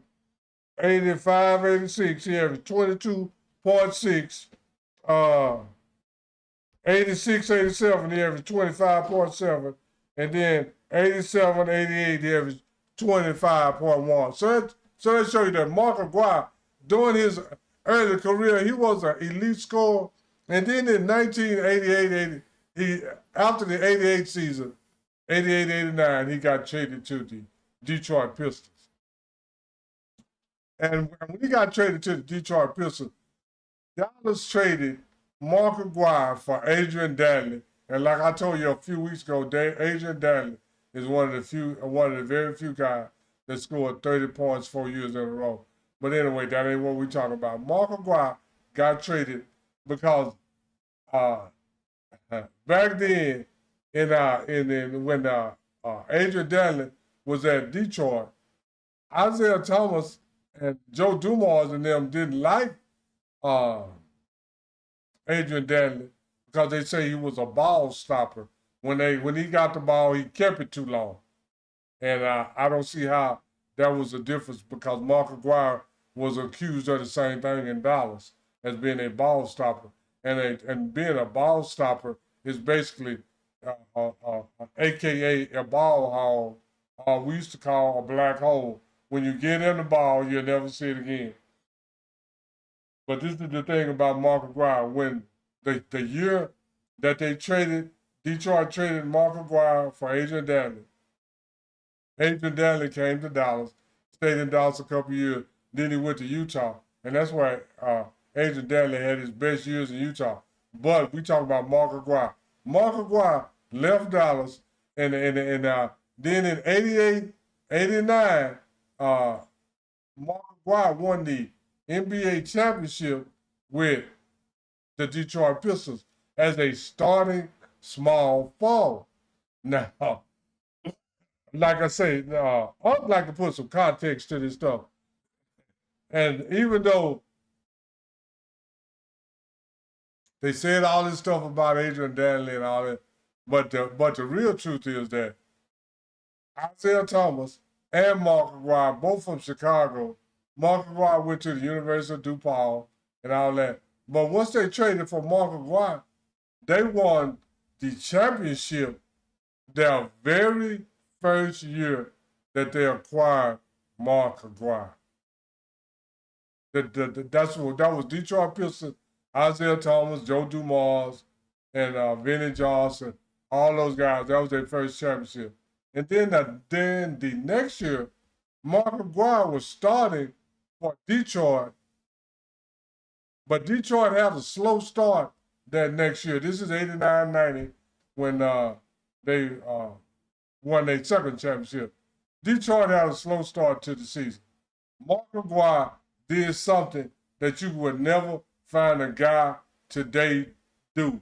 And Mark Aguirre went to Chuck Daly and he said, Chuck, start Dennis Rodman. We need a spark. Dennis is a hustler, a rebounder. That's what we need right now. We don't need more scoring. We need more rebounding. We need more hustle. We need more energy. So he went to Chuck Daly and told him that, and Chuck Daly started Dennis Rodman. And that's how Dennis Rodman got to start his first time for Detroit. Mark Aguirre let him start. And then once Dennis got in there, Detroit got energized, and Mark Aguirre got his second title. And Mark Aguirre is a 2-time NBA champion and a 3-time All-Star.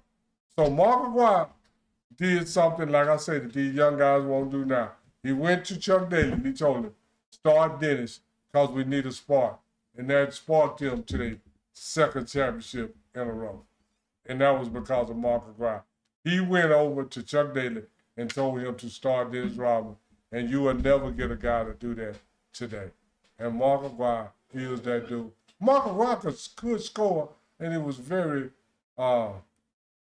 offensive minded, and he fit perfectly with Detroit. And like I say, I think the main factor in getting Adrian Dantley out of Detroit is that Mark Aguirre and Isaiah Thomas was from Chicago, and they want to play together. So I hear there's rumor that if Mark Aguirre never left Dallas, he might be in the Hall of Fame. So he sacrificed the Hall of Fame to become an NBA champion. Do you agree with that? Absolutely. Because he was averaging 26 in Dallas. Ron Harper did the same thing, go to Chicago. Yeah. Yeah, Ron Harper was averaging about 23 before he came to Chicago, and they sacrificed their individual statistics for an NBA championship. Outside of Dirk, does Dallas have a Hall of Famer? I don't think so. Crazy. Mark need to be in there. Crazy. Because Mark Aguirre, career statistics is 20 points, 5 rebounds, 3.1 assists. A 2-time champion, 3-time All-Star. Insane. Hey, shout out to Mark Aguirre. Mark Aguirre. He is that dude. Yeah, man. So, moving along. We got a little NFL to talk about, man, and we're going to get up out of here after that. You know, of course, we got IMO. Hope you guys are enjoying yourselves like we are. Yeah. Right now, man, this is no supposed to take, man. This is a live show, and I got a call, so let J.A. go ahead. Yeah, this is a live show, man, and this is an interactive experience, man, and we hoping y'all are enjoying yourselves, man. We ain't seen too much ish talk, which is wild. You know, I appreciate your trip to goals. This ain't pre-recorded, bro. We in this thing right now, dog. I don't know if it's pre-recorded, but the Pink Panther, hey, man, why you take the Pink Panther? Got on pink. Are we looking crazy? Is the color looking wild right now, bro? Do we look like we on Dipset? You know what I'm saying? Because I tried to fix the colors. I tried to fix the red to the pink. I mean, the pink from the red to the red. You know what I'm saying? But shout out Trip to Goals. You know what it is. Let's go. Yeah, I know it's your night, dog. What you think about it, bro? I know you say, yo, this is crazy. Noonish. York Fresh is F tonight. Noonish. You know what I'm saying? What you think about it, bro? You know what I'm saying? What you think about Notice tonight, man? Should we go back to the noon? And we gonna take your pen weighs in, bro. You know, you see level status with us, Trip. Trip the goal. It's your boy Trip. Yes, sir. You see level status with us, bro. Trip, yeah, we live right now, Trip. This ain't no pre-record, dog. We live right now. Noonish at night. We started at 7 o'clock, bro. I sent out the post. You know what I'm saying? I tried to alert the people. I don't know. I got it on my notifications, but I don't know what YouTube is doing to the masses. I don't know if the masses is getting a notification. You know what I'm saying? So, Trip, let us know, dog. Did you get the notification that we starting at 7 o'clock tonight? I know you can't make the decision, but I'm saying, which one do you like? Because, you know, we've been noonish. Wednesday every noon. Every Wednesday at 12. Every Wednesday. We still Wednesday, dog. We just dropped it to 7 to see what the slot looked like, see what it feel like. We was at 7 o'clock last week, too. We was at 7 o'clock this week. CY was on at 7 o'clock. You know, the 7 to 7:30. You know how she put it down right there. You know, in the CY slot, first lady of Noonish slot. You know how it goes down, Trip.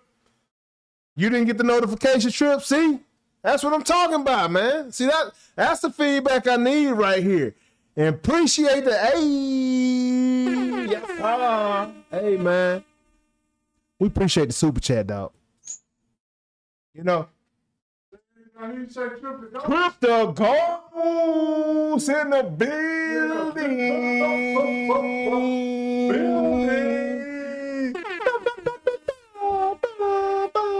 Let's get it one time. You know what it is. Let's get it one time. Say, man. Hey, I want to tell everybody. This is what I want to tell everybody about Trip to Go.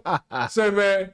It's your boy Trip. If you don't, hey, I'm gonna tell you like this. Let me go get that music going real quick while you talking about him. Let the people If know. you ain't heard, go and spread the word that Trip to Ghost wrote the theme song for Noonish. Hey, like every I said, Wednesday. Go and spread the word. Yep. That Trip to Ghost is the main man. I asked Trip what he thought about the 7 o'clock slot, and I asked him if he got the notification that I sent out yesterday. What'd he say? Nope. No. And that's what we've been dealing with, y'all. But Trip is not only a subscriber. My boy, Trip is on the team. he on the squad. He on the squad. You know what I'm saying? Because we do got memberships open. And Trip is a member. And he ain't just on the squad. He's starting. And I'm gonna tell you this. He started, hey, man. Trip's starting right now, dog. Yeah. And guess what position he started at? Where? Point guard. PG. The number one position in the NBA. They got 3 point guards on the all NBA team. Trip trying to get everybody involved. Yeah. He trying to get everybody. And then this is the whole thing. Trip ain't got to get everybody involved. All Trip got to do is just go there. Every Wednesday. Every Wednesday. And that's how we get everybody involved. Yeah. That's how we get everybody involved. Absolutely. No AI whatsoever, right? No AI. You know what I'm saying? It's really going down. So, Trip, I was wondering if you was in the building, bro. I've been looking for you this whole time. I'm like, damn, Trip ain't here? Trip ain't, what's up? And now we know why, because you ain't get the notifications, dog. But You they know what I'm told saying? us to switch to this time. They told us to come to this time. So we try to follow instructions, and it seems like it ain't helping. But anyway, like I say, anybody on this show right now, if you ain't heard, go and spread the word. Because if it's up to me, Because you know what I do I sometimes? love it at noon, huh? Yeah, me too. I love it at that noon. I love it at noon. I love it at noon. But this is what I do sometimes. When I ain't doing nothing, I go right on YouTube and I hit that Live? Noonish theme song. Oh, yeah. Right there? Talking about that one right there? Yeah, that one right there. Every Wednesday. Hey, man, let you know when we at, man. Yeah. Every Wednesday. That's And- Trip the Ghost. Trip the Ghost wrote that song for this show. yeah. He Have say, you ever? Trip say he missed last week because of the same shit. He didn't realize, I'm sure you didn't realize we was on. Hey, cause last week we were looking for you, Trip. Like, hey, and I was tell you, hey, but this is the thing. But now we know. We almost stuck in this slot now because we done switched for a while. Do you want to stay at 7? Because you got mean, 7. You got 7 on your shirt now. Hey. I know you the 7 son, so I know you got a relationship with that 7. Yeah, hey, I love 7 because I'm the 7th out of 7 songs. Yes, sir. That's for real. And the real deal is my daddy was a pistol. So that make real son of a gun. I'm just telling you what. If anybody know Robert Bowen, I'll tell you, yeah, Mr. Robert was a pistol. I ain't know you was son of a gun this whole time. I'm a 7th out of 7 songs. I've been knowing you 43 years. Hey, but this is the whole thing. But now I said it, you recognize it now. You like, Yes, sir. that's what the problem is. Sound right. Can't argue with it. Yeah, hey, I'm just You know what I'm saying? Oh, yeah. Yeah. Offspring of the son of a gun. You know what I'm talking about? Yeah. Yeah, man. So, Trip, happy you here, So, bro. man, we glad you're here. We talking about this NFL now, dog. We done talked about OKC. We done talked about San Antonio, the Knicks. We talking about LeBron. We done talked about LeBron, Harden. We talking about Draymond. We done talked about Ray J. We done talked about Johnny Manziel, you know. Talking about all that. Talked about the enhanced sports. We talked about Kurt Busch, Kyle Busch, both of them. Yeah. You know what I'm saying? We done talked about Lewis Hamilton.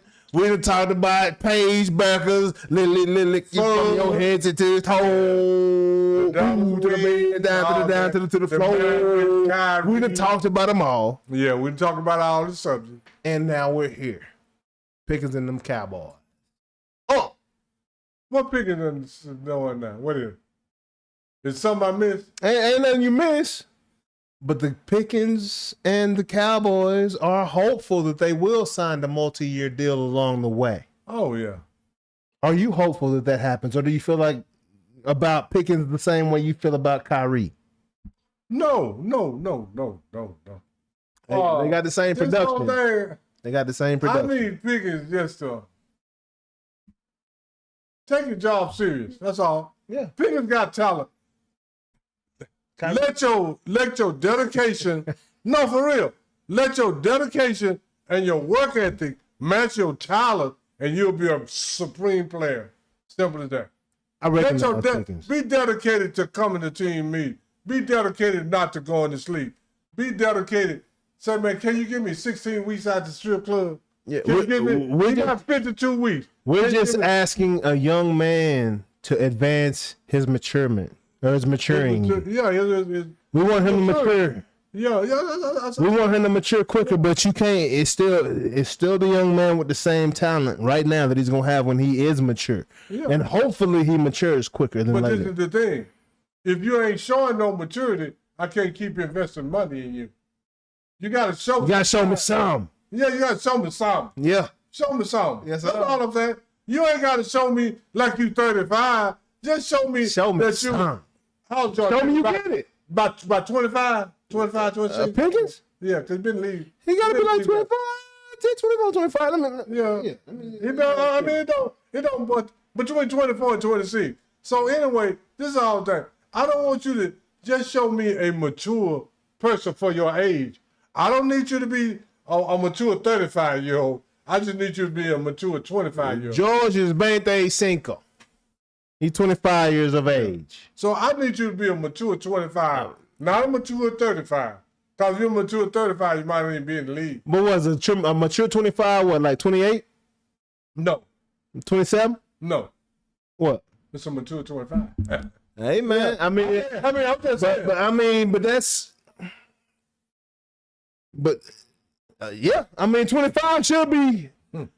It should start. The wheel should start turning at that point. Yeah, that's what I'm saying. Some of this stuff start taking life more seriously. But you know, man, we don't act our age. So mature 25 is really like a 25 is really like 23. What I'm gonna tell you, like a mature 25 is really like 25. You ought to be able to rent a car, really and that's not worry about you crashing out my car that you ran out. Yeah. A mature 28 is 28. Yeah. because a mature 28 ain't 29. A mature 35. Yeah. That means that you ain't doing some of the bad decisions that other 25-year-olds do. Yeah. That's all that means. Yeah. It don't mean that you act like you 35 or 40. That means that you're cutting out some of the bad decisions for your age group. You're taking a leadership role. Yeah, absolutely. You are and proactive about it. Being in meetings on time, staying awake in meetings, being alert in meetings. Exactly. Giving input in meetings and helping other players around.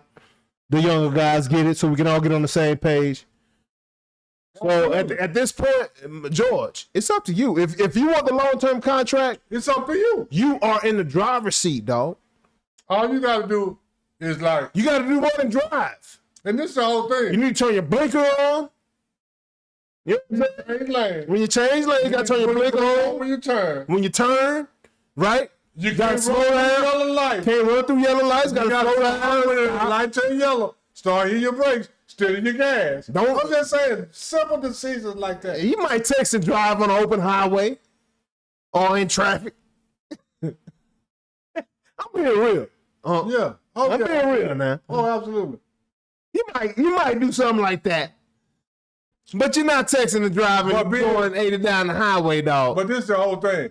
But being late for your job, sleeping on the job, being drowsy on your job, that's your the job. job comes first. That's all. The reason you can do all these other things is because of what is done right here and right now in this building. Because your job. Now, come correct right here. And then you can. If you come correct right here consistently, 365, bro, I got your back. Absolutely. Because that means you care about what I'm making. I'm talking about Jerry Jones. You care about my bottom line. Okay? So I got your back if you come here, 365, ready and prepared. And you can't do that if you're bull calling outside these lines, bro. And I'm going to tell you like this.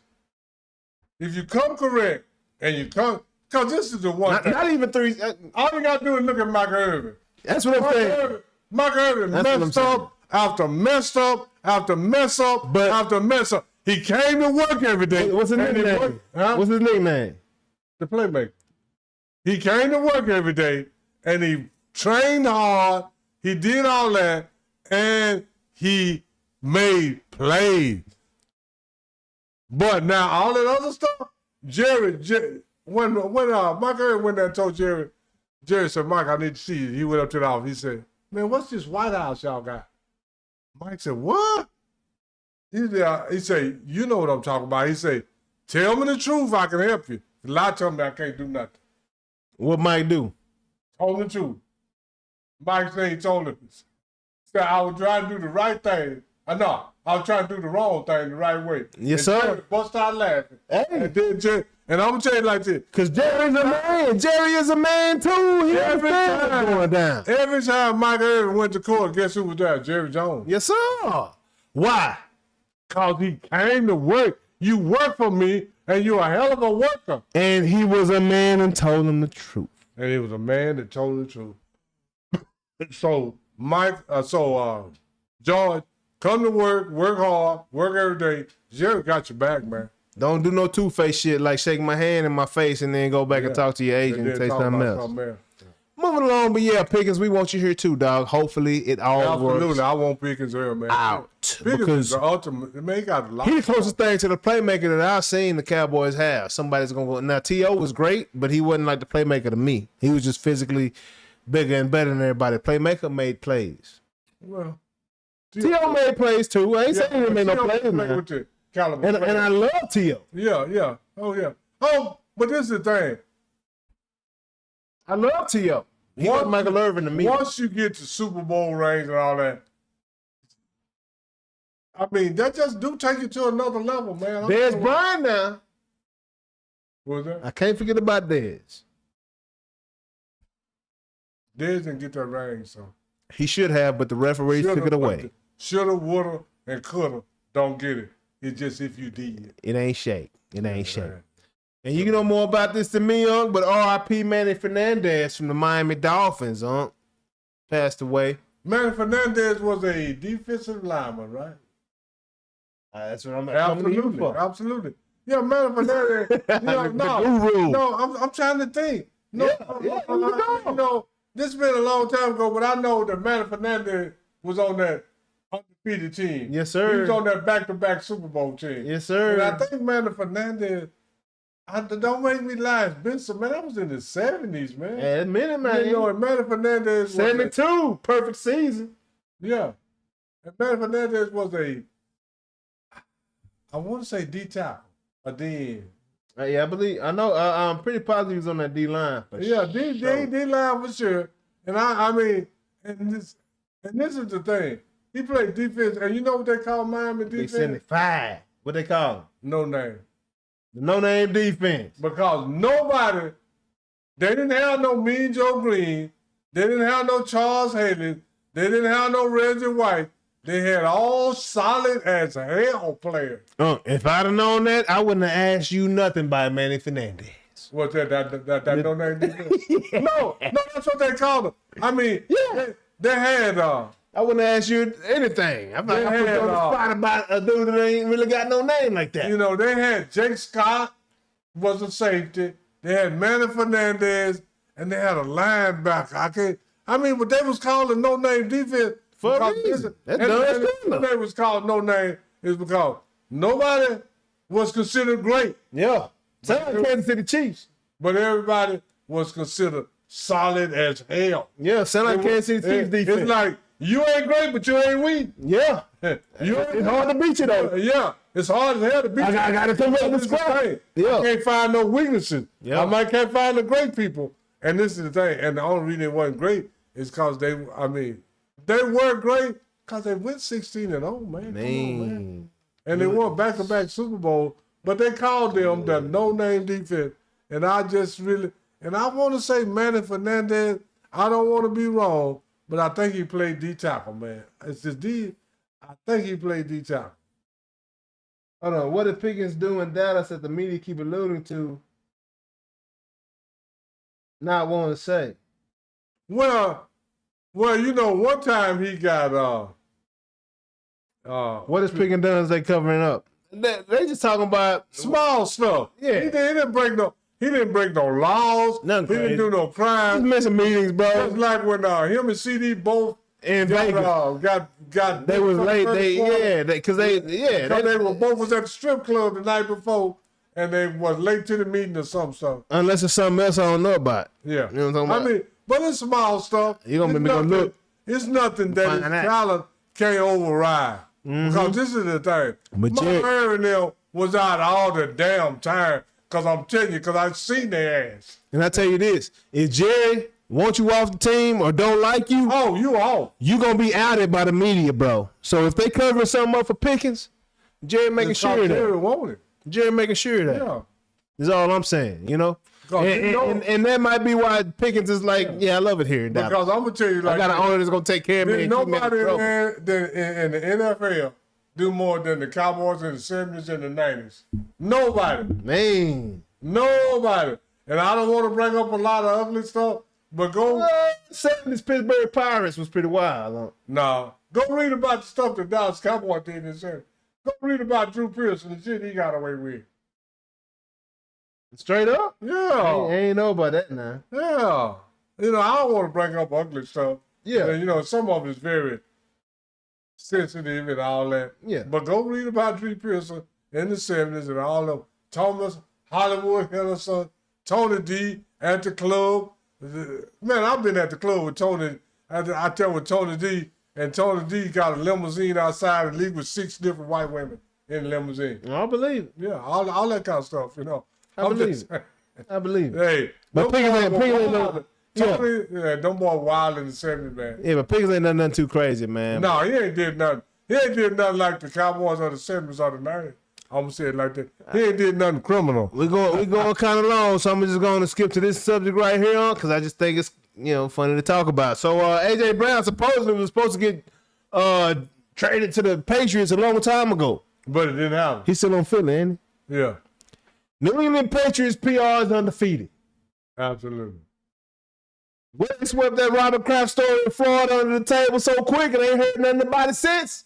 Brady got pissed off at his rope when one of the comedians said something about Robert Kraft and Brady was like, hey, don't say that shit again. Only time Brady got up and said something on the mic is when somebody said that about Robert Kraft on swept. I'm gonna tell you like this. Robert Kraft is following the Dallas Cowboys mold. Ain't nobody swept more under the rug than the Cowboys in the 70s and 90s. Man, All the stuff that came to the light, boy, with 10 times more stuff got swept under the rug, I'm man. telling you, they trying to get rid of it. I ain't tell you what I heard. I was out in the streets with the witnessing. Mike Irvin did that. He whooping the shit. Oh, I done seen Mike Irvin whoop shit out of other NFL players. Who? Hey, I ain't gonna call. Hey, I ain't gonna call. We trying to go viral. I ain't gonna call no name. But he went to Wilmer Hutchins. He played for the Cincinnati Bengals. What's his name? I call. What's his name? I call. Ricky Dixon. Ricky Dixon. No, Ricky dead now.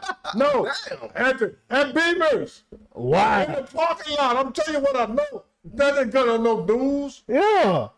Oh, I love that. No, I'm just saying, Don't make them start telling on you, dude. Hey, man, hey. You know, we want the bail on Mark Watt. Don't make me tell you all the stuff. And we passed the statute of limitations. Yeah, that's all I'm saying. Man, these dudes did a lot of stuff, man. Hey, man. Dude did a lot I of love stuff. to hear. I need to hear more of that. Yeah, I'm just trying to tell you. Mike Irvin and Drew Pearson, them 88s was something else.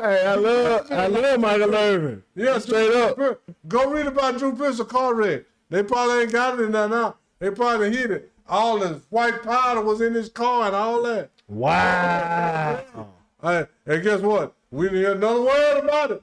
Cause if you think that Robert Kraft and Jerry Jones got some control, Tom Landry and Tex Ram ran everything. Oh, I believe that. I know about the brown bag boys. Yeah. But them boys were wrong back in the day. I want people to come to the show. I'm just telling you. We know some real stuff. Yeah.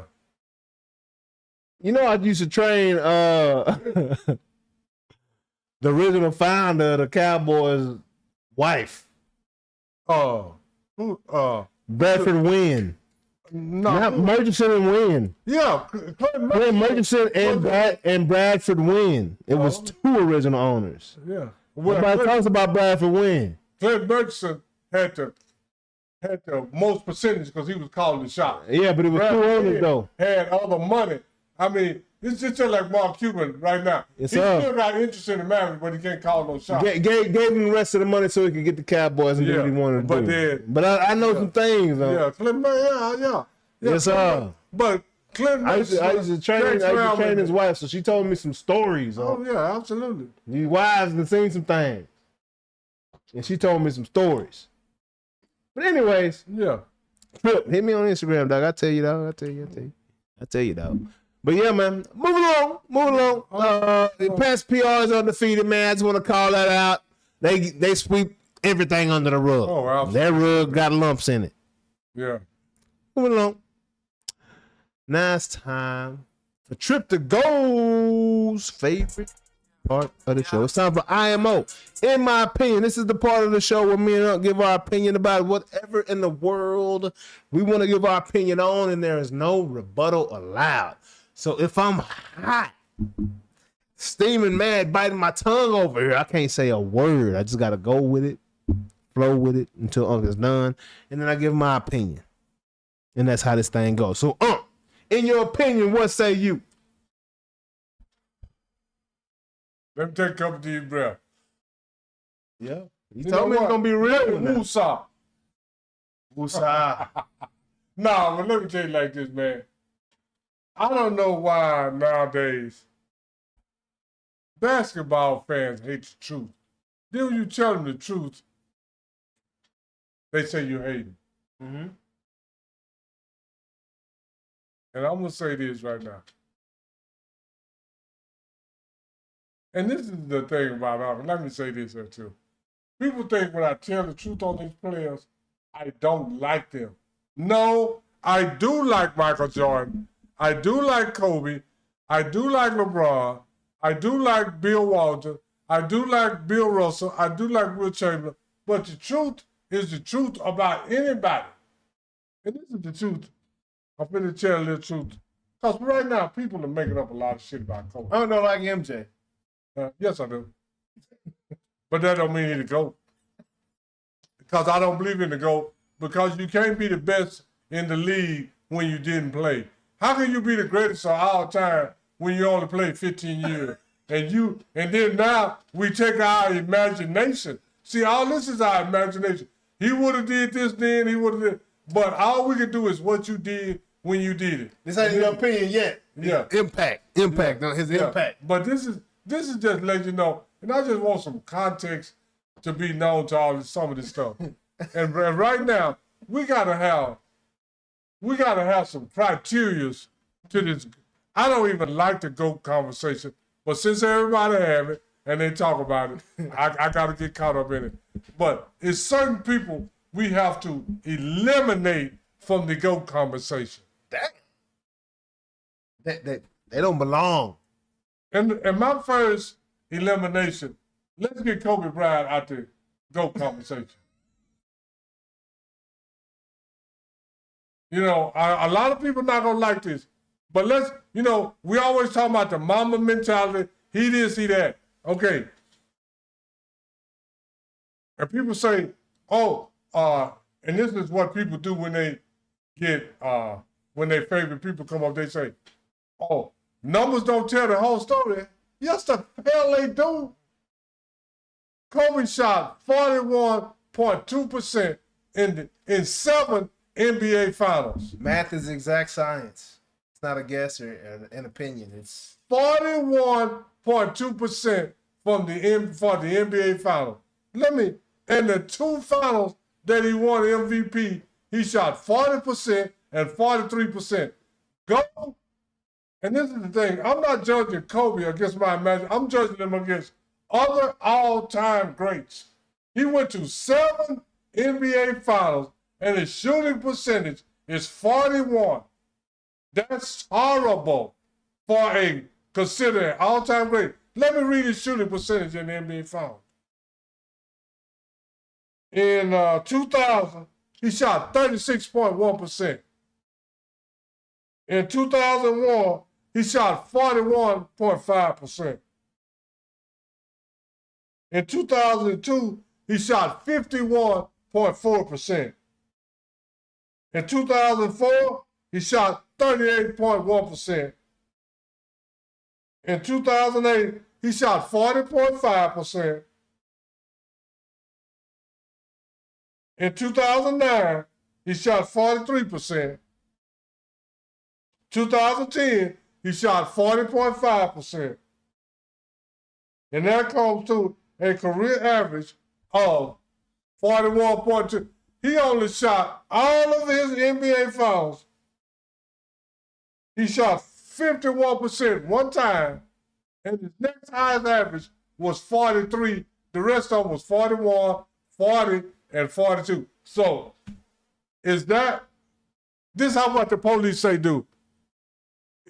If the police went and investigate this, you are a 41% shooter because out of your 7 finals, you only shot over 50% one time, and your next highest total was 43%. So the police will say your mode of operation is 43% and lower, right? Because we going by what you do. Most of it, 90% of it, we ain't going by what you do when you go home and go through the door and say good evening to your mom and go to bed. We going by when you went to 7-Eleven and robbed the store 2 times, 3 times, 4 times. So out of 7 times, Kobe shot under 43%, 6 of them. 43% or lower, 6. So your mode of operation is that you are a volume scorer. I don't care if you average 25, you still shot 41%. That's not good. And if anybody can explain to me how 41% is good over 7 NBA finals, and I'm not judging Kobe against my imagination. You know what I'm judging Kobe against? Other people that won 5 and 6 NBA championships. Now, Michael Jordan, see, J.A. don't think Michael Jordan had 3, he went to the finals 6 times, right? He had 3 in the 40s, and he had 3 in the 50s, which makes his average 48. Kobe got 1 in the 50s and 6 in the 40s. That means he in the 40s. We're low in the 40s. See, this is the thing. Let's do the math. Michael Jordan shot 48.1% from the finals, for the NBA finals. That's great for a guard. Kobe shot 41%. Okay, so if you shoot 100 shots, Michael Jordan got 96 points. Kobe got 82. Big difference. People don't think that's some bold stuff right there. People don't think about math like that. Like, yeah, see, I'm a number. See, LeBron James shot 48% too. So he had the same amount of points as Michael Jordan. 48.1, 48.4. Kobe is the most inefficient superstar. LeBron had 48.1? 48.4. Mike had 48.1 in the NBA Finals. But I'm just going to round it to 48 because it's not. So they both would have 96 points. Kobe would have 82. You see what I'm saying? It's a big difference. That's a big difference. Yeah. So if you shot 100 shots, Kobe, because they wasn't shooting threes like that back then. I'm going on two. Kobe, you'd have, and then Kobe shot 31% from 3 points. So don't even bring up like you don't know him for 3 points. This is all I'm saying. Kobe had a strong mentality, and he did some gangster stuff. Like when Kobe separated his finger and went over there and let the guy pull it out and went back in the game, that's some Ronnie Lott like Yeah, stuff. Kobe was real. And then when he tore his Achilles and then went to the free throws and shot the 2 free throws and then limped off the court and then had surgery, that's some gangster stuff. But that don't have nothing to do with this. Just because you got a tough mentality, that don't make you the number 2 player of all time.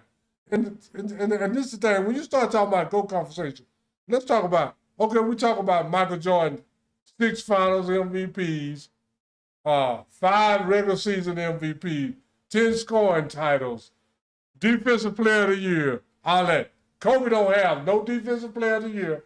He ain't led the league. He led the league, let's see. Kobe led the league in scoring twice. He got 1 MVP.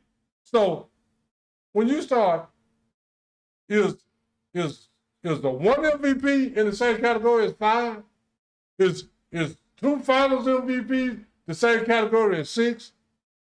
And then Kobe, and then Michael Jordan led the league in scoring 10 times. Kobe led the league in scoring 2 times. Is that the same category? I mean, when you are talking about the GOAT conversation, you have to be done something. I know that's not good English. You have to be done something that matters. Will Chamberlain led the league in scoring 7 times. He led the league in rebounding 11 times. He got 2. He don't have the 2 championships, but look what that dwarfs. All the other stuff he did might make up for some of that. But Kobe don't have any other stuff that we say Michael got 6 this, 5 regular season, 6 finals MVP, 6 championships. Kobe got 5 championships. That's it. He don't have no records in the NBA finals. He don't have none. And they try to say that Kobe is the greatest Laker. Kobe got 2 regular season MVPs. Magic got 3. Magic is the all-time leader in the NBA finals for assists. And he got 2 regular season MVP, 3 final MVP. He got the all-time assist record in the NBA playoffs. What does Kobe have? He got 2 scoring titles, 1 MVP. That's all he got. Man. I mean, he on the all defensive team, but he not defensive. He ain't got no defensive player of the year. He ain't never led the league in assists. He ain't never led the league in steals. So Kobe's the Draymond Green in the GOAT conversation. Nah, I ain't gonna even put the Kobe. I ain't gonna do Kobe like that. Stop it. Draymond Green is the Draymond Green of the Draymond Greens. That's all. And Draymond Green is the Draymond Green. He's in a conversation all by himself. I ain't even gonna disrespect Kobe like that. Don't even do me like that, James. I appreciate that. But all I'm just saying is that Kobe, if we're gonna go by accolades and credentials, Kobe don't have enough accolades and credentials to be in the GOAT conversation. Yeah. And I'm gonna tell you like this. Kendall Gill, see, this is the thing. Kendall Gill, ooh, that's all right there, boy. We got to get some criterias for this GOAT conversation. Criterias. You know, and this is what Kendall Gill say his criteria is. 5 MVPs, regular season MVP, and 6 championships. Every 3 people got that. Kareem. 5 MVP, 6 championships, yeah. Kareem got 6 MVPs and 6 championships. Bill Russell got 5 MVPs and 11 championships. Michael Jordan got 5 MVPs and 6 championships. Yeah. Those are only 3. I mean, and then if you want to interject somebody else into the conversation, they got to have some outstanding stuff. Yeah. Will Chamberlain. Like Will Chamberlain. They got all the records. Will Chamberlain has the 7 best years in NBA history. Yeah. 7. Yeah. Because this is what, okay, first off, he got the 3 best scoring years. And then with those 3 best scoring years, he averaged over 20 rebounds. So them 3 years right there is the best 3 years in NBA history. And then Michael Jordan got the 4th best scoring average, but he ain't averaged no rebound. Yeah. That assists like Will. Yeah. Will got the 5th best scoring, but he averaged 20 rebounds. Will scored 30 7 times in a row. In those 7 years, he led the league in rebounding. Yeah. Those same 7 years, he led in scoring. He also led in rebounding. Yes. Ain't nobody never done nothing like that. Yeah, you're right. So I'm just saying, so if you're going to put Wilt in the cup, you got to have some arguments for these guys. One regular season MVP, 2 finals MVP, and when you go look at the record, for the people that's got multiple championships, Kobe, let me say it like this. People that's got multiple championships, Kobe has the multiple championships and multiple MVP. Kobe has by far the lowest shooting average. By far. It ain't even close. Yeah. Everybody else, I ain't talking about one time. I'm talking about multiple. Mm-hmm. No, I believe because Kobe used to take shots. No, not even close. And then people tell me, say, well, numbers don't tell the whole story. Go look at the film. If I go look at the film, you know what the film gonna show me? What the film gonna say? Show me somebody shoot 41%. Same thing you thought you saw. Same thing. The numbers talk and that's about what made me look it up, because I can't remember Kobe just dominating like they try to play like he did. Yep. I know. And then this is the whole thing too. If you're the 2nd or 3rd greatest player in the NBA, you play with Shaq. Why you didn't get at least 1 MVP with Shaq? Yeah. James Worthy got 1 playing with Kareem and Magic. Hey. Conrad Maxwell got 1 playing with Larry Bird. Shaq was on the floor. Who got it? Shaq. They played 3 championships together. And then here's the thing. Against Detroit in 2004, Kobe shot 38%. You know what Shaq shot? 60. And he averaged 36 in the loss. So that means it was on Kobe, right? 60 for a big ain't that good though, but 30, 60% for a big. 60%. Hold on, Jay. Ain't that good either. I disagree with you. 60% for anybody is good. But his shots are a lot closer to the rim. It doesn't matter. Layup, that's not my fault. As a guard, 60%, 41% for a guard is average. So when No, it ain't. In championships, No, it's not. that's average. 48% what Jordan got that's almost 50%. Go, J.A., go look at the people that got MVP in the finals. Kobe is the lowest. That's not average. I believe it. That's not average. I believe it, but it's a lot of guards. How many guards got MVP? We talking about the NBA finals. I know it, but how many guards got MVP in the NBA finals? It's a lot of bigs that get MVP in the NBA finals, huh? It's a lot of forwards too. They bigs though. No, they're not. 6'7" ain't no big. A forward is a big. So they shoot. Guards are small. J.A., that's the excuses for Kobe. I'm talking about bigs and small. That's all I'm talking about. Okay, Jerry West. He's a small guy. Yeah. Jerry West got to go look at his percentage. It ain't no 40. He got it in loss. Yeah, but no, yeah, he did. But he didn't shoot no 41%, even in a loss. Did he get it when they won? Yeah. I love that. I'm a fan of Jerry West. Yeah, that's what I'm saying. He dog. That's not average. Stop saying that's average. That's below average. That's below average. I'm talking about in the history of guards, like shooting. I'm talking about guards. Go look at all the guards. I'm saying, like, I'm just talking about the numbers. Like, that is average for a guard to be shooting 41%. No, that's low for anybody. A lot of guards shoot low, is what I'm saying. Like, no. But we talking about the great guards. Yeah. We ain't talking about the low-level guards. We talking about all the guards in the finals, huh? Walt Frazier ain't showing no 41%. We don't expect Kobe to be average. Is a problem. No, that's not average. This is what I'm telling you. You better go do your research. 41% is low for any damn body. J.A., go look at it. Quit talking. I've done already done the research. Go look what Walt Frazier shot in the foul. Go look what Jerry West shot in the foul. Go look what Oscar Robertson shot in the foul. Go look what Magic Johnson shot in the foul. Go look at all the guards. Magic ain't shot no 40 nothing. Why is Kobe? Go look at the 10 lowest. Magic not in there. That's low for anybody, J.A. 41% from the field. Go look at any guard that won the MVP in the final.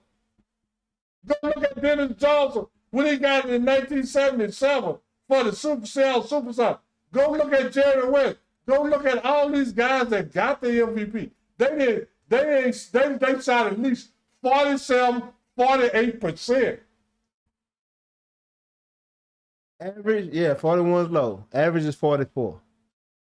Point guards average for all guards is 44%. Point guards average 43.5. That's for regular season. No, don't follow for the. No, I said in NBA history. Yeah, in NBA finals. Finals. Well, go, J.A. Where my phone at? I mean, still below average for anybody, anytime. And the guards have historically averaged 42.8% from the field in the NBA Finals. But what about MVPs? We ain't talking about regular guards. We talking about MVPs. I'm talking about all the guards. Well, you can't compare MVPs to the other guards. That's what I'm saying. I'm comparing you against the other MVPs. Yeah. Oh, I mean, we say the same thing. No, we're not. No, we're not. No, we're not. It ain't ideal. No, we're not. No, we're not. You saying all guards. I'm talking about people that have won MVP. Yeah. In the NBA. I don't know that percentage. But I was talking about all guards. 41% is close to average. I said average. But it ain't far from 42.8. Okay. But I can't, you know what I'm saying? Anyway, that's his opinion, though. You know, I don't argue with your opinion. Kobe is below average, man. Yeah. Why is he the only one? Look, Jerry West, he got MVP. Magic got MVP. Go look what Magic average is in the NBA Finals. I'm not arguing with you, huh? I'm talking about, see, I'm not comparing Kobe to all guards in the NBA Finals. Yeah. I'm comparing him to the people got MVP. To the greats. They got the greats. They got I can't compare him to average. Yeah. I got to compare him to the greats. And compared to the greats, he has a lowest shooting percentage. Man. 41%. That is low. Simple as that. And that's my opinion. Kobe don't need to be in it. But first off, because we use Mike, we said Mike got 6 MVPs, 6 finals, 5 regular season MVPs, 10 scoring titles. Kobe got 2 MVPs in the final, 1 scoring title, and what else he got? That's it. Yeah. He ain't led the league in nothing. Mike led the league in steals before. I'm comparing him against other people. Kobe don't got 6. Yeah, he ain't got 6. And he's shooting low, and he ain't got no steals, he ain't got no assists, he ain't got no rebound, he ain't got no block shots. That's all I'm saying. Yeah. You know, and we try to make excuses for the people we like in this whole thing. People say, oh, go watch the film. Numbers don't tell the whole story. No, you don't tell the whole story. The numbers do. Because that's why they say people lie, numbers don't. Yeah, and they don't know. Numbers They don't. lie. Exact science. Kobe Exact shot science. 41.2, 7 out of 7. It's not like he went to 1 or 2. He went to 7. He only shot over 50% one time. 6 times he shot 43 or lower. Exact science is what that Go math look at is. Jerry West. He went to 8 NBA Finals. Yeah. See what his is. See Yeah. what his is. Yeah. We got to compare him to people that have done something similar. And when you compare Kobe to people that have done something similar, his is way lower than theirs. So he ain't in the GOAT conversation. He don't have enough accolades. That don't mean I don't like Kobe. That's the truth. Mike got six NBA Finals, 6 NBA Finals MVP, 5 regular season MVP, led the league in scoring 10 times. Okay? And this is the thing about the finals MVP. Now let me put a little context to that. Before the finals MVP didn't even exist till 1969. In this 69? Bill Russell was out the league. That's why the trophy is named after him. Because everybody know during his 11 years, he'd have got about 8 or 9 of them. Because he'd have definitely got 2, because he was the coach and the player. That's a big gap. 2 to 8. Yeah. So he'll got 7, 8 of them. So that's why the trophy named. So, I mean, I ain't trying to hate on Kobe. I'm just telling the truth. Kobe is not in the GOAT conversation. You got to be done some phenomenal, generational type stuff to be in the GOAT conversation, and Kobe didn't do it. I'm sorry. And that's honest opinion on Kobe. And then Unc got the numbers to back. Most of the time when Unc got opinion, he got some information to back it up. Yeah. I ain't arguing with it at all. You know what I'm saying? You know? Hey, you can't argue with the number. Numbers don't lie. People do. Absolutely. People always say, go watch the film. And when I went to watch the film, I see Kobe shoot 41%. That's all. And then I knew that before I went and watched the film. I was like, Kobe ain't never been no great shooter. Yeah. No high percentage. Volume.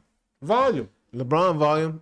So that's Unc's opinion. It's a great opinion right there. No, LeBron ain't volume. LeBron shoot way higher than Kobe for his career and his finals MVPs. He got 4 MVPs, Kobe got 2. So I don't even know what we're talking about. Points. Assists. Totals. Yeah. My opinion, Major League Baseball, boys can't hit no more, man. Join the crowd. And in my opinion, they need to come join JA's hitting lessons. You know what I'm saying? Hey, I can teach y'all boys how to hit right now, dog. And I'm just trying to tell you, dog. I can look at you and tell you in 5 seconds. Just gotta listen. You know what I'm saying? Just gotta listen, dog. It ain't that hard. It ain't that hard, dog. Just listen. Have a little rhythm. Be on time. And fire off, dog. It ain't that hard. It's a simple game. You ain't thinking about all this when you was a kid, man. These boys hitting the lowest batting average since the game of baseball was invented, 1871. 240. What are these boys hitting right now? 1 out of every 4 players coming up to the plate is getting a hit. 1 out of every 4. And there's some teams getting 12 hits a game. So that's taking up some for the other teams.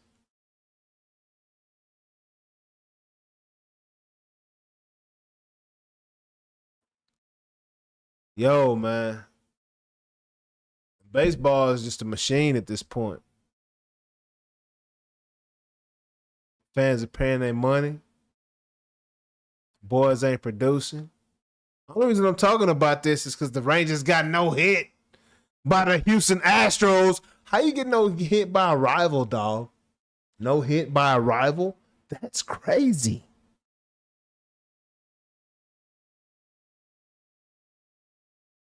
I have no words for the Rangers right now. Brett Boone hitting coach? What? Huh?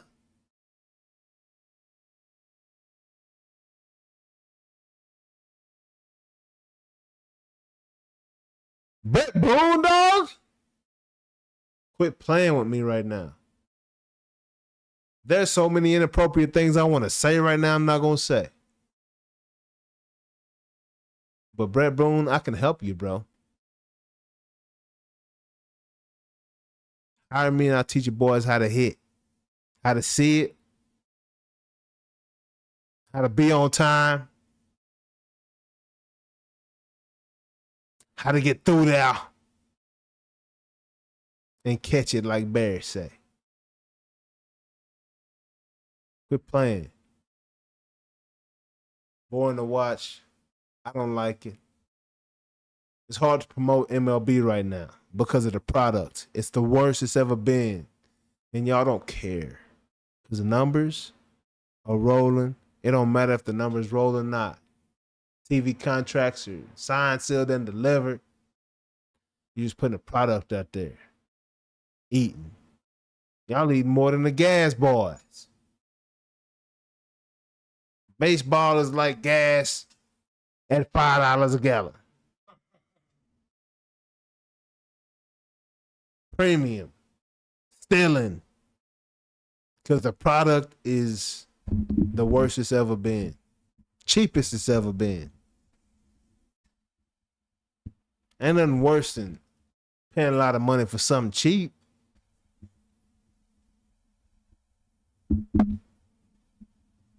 Like buying a Maserati.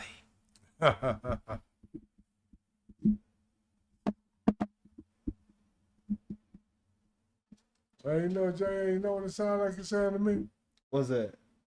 Baseball, like everybody else, they love the money, not the game. Not the game, They love the dog. money, not the game, man. All athletes are the same. They love the money, not the game. Not the game. Need a better product. If y'all really care about your product, hire me. I come teach the boys how to hit. Because y'all boys ain't getting it done. But anyways, appreciate y'all tapping in to this week's episode of Noonish. What you got to Noonish say for at the night. people? You know, we ain't gonna change our name. We're gonna be Noonish. We're just gonna be at night. Yes, sir. It's got a lot of it used to be Noonish, now got a whole lot of ish on it. It got 6 or 7 hours of ish on it. It got a lot of ish on it. But now Noonish at night. We're going to see what it do and see what it do, man. Because that's what they told us. They told us we might be better at night than we are in the daytime. And we just following instructions. We try to do what they said. Not what we said. They said it. What they said. We'll see. We'll see. And we'll see y'all next week. Next week, same time. Same time. Same bad time. Same bad station. Same bad people. Still Noonish. At night. Who's Major League, playing around with them bats. Kia OG, making plays on the track. Sports and technology, we mix it in with facts.